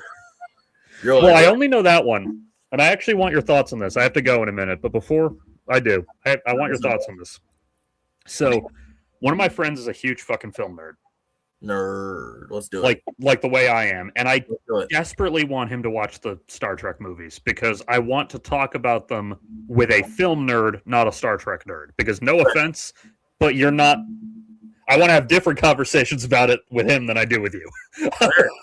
Which it's not like you wouldn't notice. It's just I want to talk about split diopter shots and shit. Yeah, no, like this is my side gig. Like, no, I absolutely understand. Yeah. So and he hasn't really seen any Star Trek except I think the J.J. Abrams movie, which he knows is not very reflective of what Star Trek is like. Meanwhile, I'd rather discuss the Federation's usage of money selectively. Yeah, so what I actually told him, I was like, you know what? I'm going to go through the episode list for TOS, and I'm going to pick 5 episodes to recommend to you to give you a sense of what Star Trek is like. I'm talking just the original series, to be clear.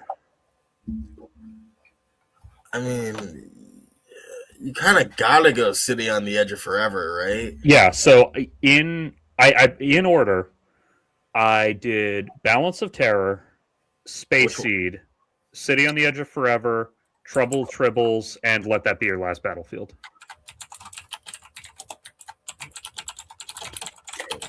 Each of those was picked not necessarily because it's a favorite episode of mine, though many of them are, but because it introduces something I consider a basic element of Star Trek. Which is? So, like, Balance of Terror is the first appearance of the Romulans. And also it has a lot of, like, anti-bigotry themes, which are, you know, that's important too. But if we're just talking, like, basic lore details, Balance of Terror is introduction to the Romulans. Space Seed, Khan. City on the Edge of Forever is time travel.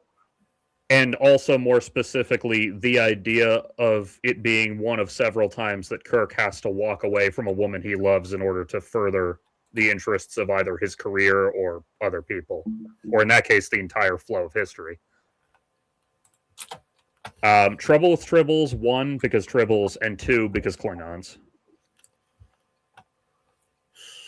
And Let That Be Your Last Battlefield, because of all the social commentary ones, it's one of the ones that's probably the most overt with it.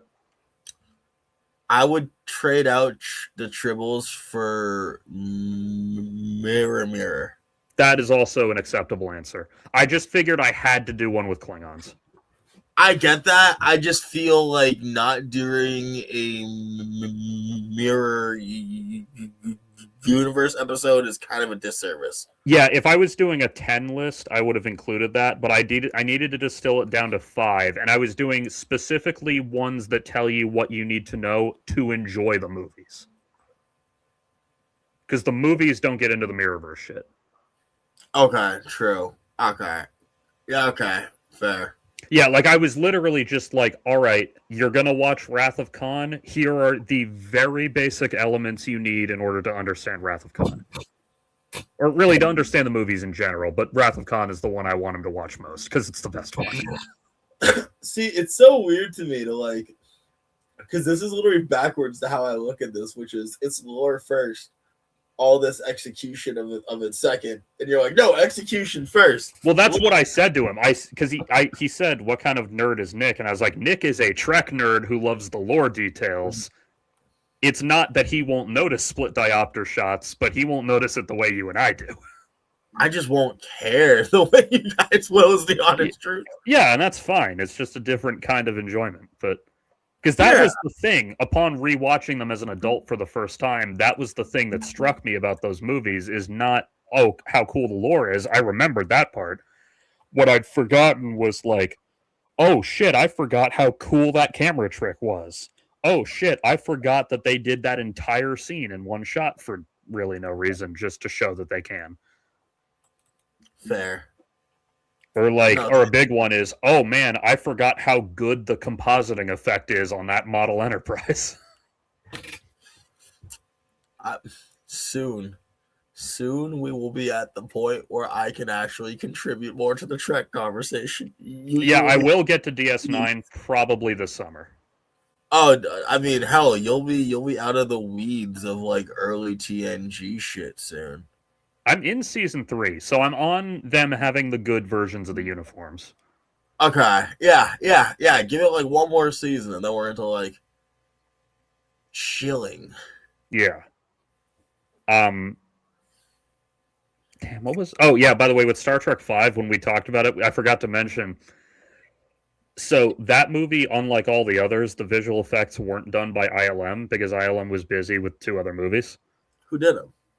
Some other much smaller, much cheaper visual effects company whose name I don't remember.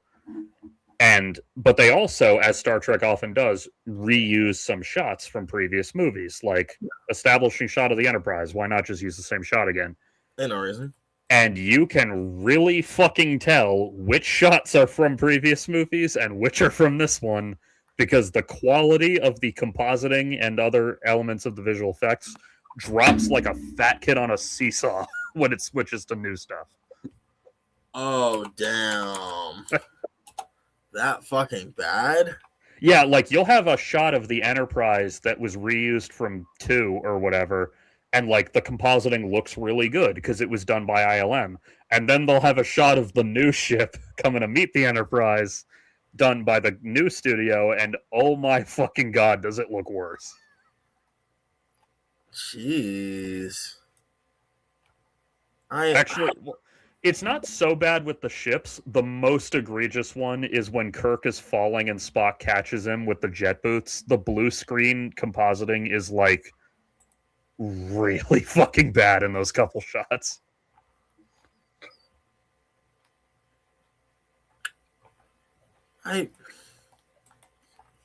Yeah, it's real. It's really touch and go, isn't it? They also Shatner directed that one. During that scene where they're climbing the elevator shaft, Shatner wanted the shaft to look impossibly tall, so he had them put deck 78 at the top when they get there, even though the ship canonically only has like 25 decks. Are you saying so it looks like he's a bad mother? Hush your mouth? Yes, I know. What? I'm just talking about the shaft. I know. Thank you very much. That one's so egregious, by the way, that the like text commentary trivia track for the movie just says we got nothing when the deck 78 comes up. Yeah, just nope. They had like logicked out explanations for any other discrepancy. With that one, they just went, we got nothing. I mean, I even Galaxy Quest goes out of its way to low-key reference that in the beginning. All right, all of us have been talking, and how can there be this many decks if they're everyone likes to joke that this shit just doesn't make sense, especially here. Don't worry about it. The MCU had that with Spider-Man Homecoming. The graphic at the beginning to set the time gets the year wrong. Like, for some fucking reason.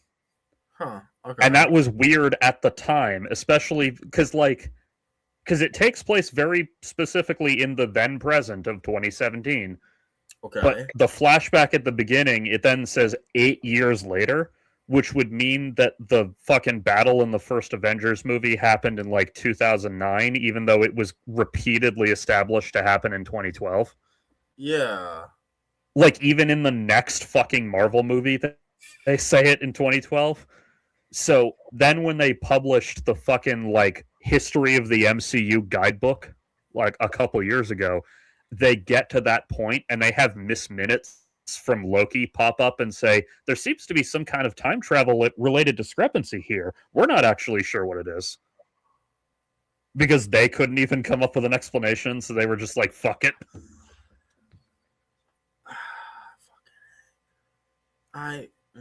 Even Breaking Bad had one of those one time, so I can't really shit on it too hard. But what's one of Breaking Bad have? Well, for a minor example, Jesse frequently plays video games that shouldn't exist yet. Oh, fuck you. No, but for the major example, the one that Vince Gilligan himself acknowledged and just went, yeah, I fucked up, sorry, is in one of the last ones in season 5, when the Nazis are talking, they're talking about, like, hitting whoever. And this, like, really fucking complex plan they have to use so they don't all get shot to death. Yeah. And one of them mutters, like, Jesus, man, I think Bin Laden wasn't this complicated. But if you do the math, it's like Bin November Laden 2010. Yeah, that one, the internet noticed that, and Vince Gilligan literally just went on Reddit and was like, I fucked up, sorry. Got me. That's Yeah. on me. He's like, well, listen, he's perfect in, like, every single way. Just let him go. Just let him go. Yeah, I mean, it's whatever. It doesn't really matter. Fuck it. Alternate universe where we found Bin Laden 6 months earlier. It doesn't matter. I mean, obviously it's an alternate universe because a plane didn't fucking crash. Yeah. By the way, I was thinking about this the other day. What kind of plane was it that crashed in Breaking Bad? Some kind of passenger plane, 747 or 67 maybe. I need to double check something because I think there might be something awesome here. Okay. By the way, the one piece of that old Cloud City that I never disassembled to move was this land speeder, because this is my favorite ever take on Luke's land speeder in Lego form, and there have been like 30 since. Yep. All right, so it is. It's got a little trunk. You can open the trunk and put the lightsabers in it. It's fucking sick. So I actually randomly was replaying some Breaking Bad the other day. Nice. And it was the episode, I want to say it's season 2, episode 1, where he's doing the drug deal with Tuco. Yeah. And he comes up with the exact number of dollars that he needs. Yeah, like 867,000. Do you want to know the amount of money? It was like 870. What was it? It's because I didn't realize it until this watch. 737. I need 737. Oh. Yeah. Yeah, that would. The plane. I hadn't realized it until this fucking watch through. What Walt declares he needs 737. And he gets one. Fucking gets one. That is such a fucking tongue-in-cheek fuck you, dude. Like, Vince Gilligan's good at those. Came out? Like, that's what I'm saying. This is I'm sure you noticed this at the time because it wasn't the most subtle, but there's a good one of those in the pilot of Pluribus where we meet Carol. She's reading an excerpt from her book to all the like suburban moms who buy her books. Yeah. And she reads the line, "She was all alone," while the shot shows her surrounded by all these women. Yep. So at first you're like, oh, it's clever irony because she's not alone. And then you realize, no, she kind of is alone, like emotionally. And then she becomes literally alone when the plurbiting happens. I'll be real, as a person who writes shit they hate a lot, I immediately understood when she was like it. She was all alone. So I was like, oh no, you got locked in a franchise. Yeah. I could just feel the Sherlock Holmes coming off of this situation. Well, in her case, it's less that she resents being locked into the franchise, and it's more that she resents that she can't do with the main character what she wants to. I don't know. It also kind of seems like people like that franchise is painful, and that like it's the thing that made her famous and made her everything that she is, and yet that itself is based off of lies. Yeah, exactly. Like, she doesn't resent writing the Waikaro novels. She resents the fact that she doesn't feel comfortable making it a lesbian romance the way that she wants it to actually be. I think she'd resent the later novels. Well, yeah, maybe. I'm just my point is, like, it's if she felt free to write it the way she wants to, I get the sense that she would be very happy writing Waikaro forever. I don't even. But maybe I'm wrong. I don't even think she realized she wanted to write it that way, though. I think it's more just. I don't think it's as deliberate as much as it's. Yeah, subconsciously she wishes she could write it like this. Yeah. And probably doesn't even realize at first that that's what she wishes she could do. Yeah, and like I think just a growing resentment kind of forms for that series, or it just seems like it, because like. Yeah. She does not seem to vibe much with it. Also, I would absolutely hate if like having to talk to that collective when I know that one fan who used to send me weird shit is in there. Oh yeah. What was that joke you said about everyone fucking talking about Carol's feet or something? Well, yeah, because it's Kim Wexler. Okay. And so they were just like, because like everyone used to talk about Kim Wexler's feet. And so I was just like, how long before the internet just starts being like, Carol, hi, Carol, take your feet out. So before I go, I will say this. So I am watching X-Men 97 finally. Yeah. Well, I finished the original series. Now I'm watching the revival. Yeah. Which I got you. Season 2 comes out this summer, so I'm trying to finish season 1. In fact, I'm about to go watch it right after this. And last night I was watching the one where we find out that the Jean we've been with for a little while is a clone, and that it's Madeline Pryor. Like you know the little bit, right? Yeah. So when she starts like embracing her evil destiny and transforming into the Goblin Queen, they show her using her powers to like create the Goblin Queen outfit from thin air because magic bullshit. Sure. And there's a shot in that sequence of her bare feet as the boots magically form and travel up her leg and turn into the fucking leotard and everything. And It's a cool shot, but the second I saw her bare feet and the fact that they bothered to make sure that was visible for a second or two, I was like, oh, they know what they're doing. Listen, I'm not into feet, but I unfortunately can tell whenever there's a direct shot, it's on purpose. Which is a shame because, especially if we're talking like shots of feet where they're wearing shoes, those are often a great way to establish a character. Oh, yeah. Like in terms of like, I take my first steps type shit. Yeah, and that's clearly what they probably intended to do, but because it's an attractive redhead with bare feet, people are going to interpret it a certain way. That was Larry's take. I mean, yeah, you ever seen the movie Blood Simple? I don't think so. Does that also include taking shots off Selma Hayek's legs?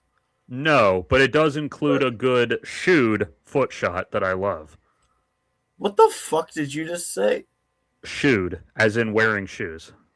Oh, I thought you meant like shoe nude for a minute. No, Blood Simple was Coen Brothers' first movie, by the way. It's fucking great. You should see it. Okay. So there's a scene where, like, a lot of the action in the movie takes place in this shitty little roadhouse bar in Texas. I think it's Texas, wherever. Doesn't matter.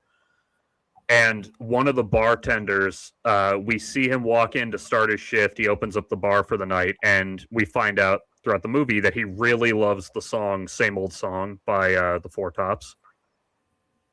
So he starts every shift by putting that song on the jukebox, to the point that, like, when people in the back room hear that song, they're like, oh, Louis here. But the way they kind of establish his character, because we don't see his face at first, he walks in, he puts it on, And rather than walk through the little entrance area to the bar, he just climbs on top and over the bar. Okay. And when he's standing on the bar, we get this close-up shot of his feet. I can't do it with my feet, so I'll do it with my hands. Very businesslike, but for just a second, he goes, like he just dance. He lets himself dance to the song for like 1 second before getting to work. He just kind of does like one little moonwalk with each foot before hopping back down and getting to work. It's an awesome shot. It's an awesome fucking movie, dude. You gotta watch it. It's called what? Blood Simple, 1984. All right. Here, I'll put it on screen. Yeah, it is. Oh, it's on HBO. Sweet. Found it. Yeah, I own it on disc, so I didn't know that. But yeah, I have this edition right here. This Criterion edition. Sure. Anyway, awesome fucking movie. It's got, you know, Emmett Walsh. I don't think I do. You remember the fucking corrupt, semi-racist police captain from Blade Runner? Yeah. That guy. Okay. Yeah, because it's great. It starts off like a noir movie. Like, it even starts with, like, the PI narration and everything. And Emmett Walsh is the PI, like the amoral PI, who's always the protagonist of these noir movies. And it starts off like any noir movie does, where it's like, I think my wife's cheating. Here's some money. Go find out if she's cheating. And you're thinking he's going to be the hero like any other noir movie. And then he decides, wait a minute, I could just kill everybody and steal all the money from all sides. And he turns into the villain of the movie instead of the hero. The best noir movie is Sin City. Sin City is good. Also, did you just spoil the fucking movie you told me to watch? No, that happens like 10 minutes in. Don't worry. Okay, because I'm like, I swear to fucking God. No, I'm not spoiling anything that happens. I'm just saying it starts off like one movie. You very quickly realize it's another. And then more stuff happens and you realize, oh, it's more complicated than that. Okay. Yeah. Oh, God, awesome. I love the way Emmett Walsh talks because he's from like Maine or something. Like he actually is a real like educated professional, went to fucking college, has like a business degree and everything. And when he talks in interviews, he's very eloquent, but then he has this particular way he can do a southern drawl that like you would never believe this man has set foot outside of Texas when you hear him talk in this movie until you watch the interviews and you realize that he has a normal accent. Oh my God, it's like when you hear House talk in his normal voice. Yeah. Nothing comes the guarantee. Like he has this really like slurred, semi-articulate accent he talks in. Oh, it's so good. He is a Georgia debutante. More like a Texas debutante, but yeah. We don't take kindly to high-fangled Texas debutantes around these parts. Such a fucking awesome movie. Anyway, I have to go take a dump, so I'm gonna go do that, and then I'm gonna grab for 4 fucking hours. Jesus. Yeah, I'm gonna go do that, and then grab a ginger beer and pack my bowl, and I'm gonna get really high and make memes out of X-Men '97. I got pages to write. Oh yeah, I need to start doing that too, man. I'm telling you, don't write about writing. Just start writing. I did make a dialogue document, which I won't show on camera, but I made a document of all the funny lines I've thought of and wrote down for use in something. Stop writing in meta terms and just write a story, damn it. I did write the pilot. Write another one. Yeah, I am going to. I sent it to you, and I was like, do you read it? And you're like, I was drunk when I read it, so I think I understood it. Pretty much. That was a while ago. Shit, let me actually reread that shit. Yeah. Anyway, good night, everybody. I am yo-yoing this turd really bad, and I gotta go. So I'll see you on Thursday. Happy Mario Day, everyone. No, fuck you, Nintendo. You didn't earn that shit this year. Actually drop a good console, then we'll talk. True. Good night, everyone. Bye.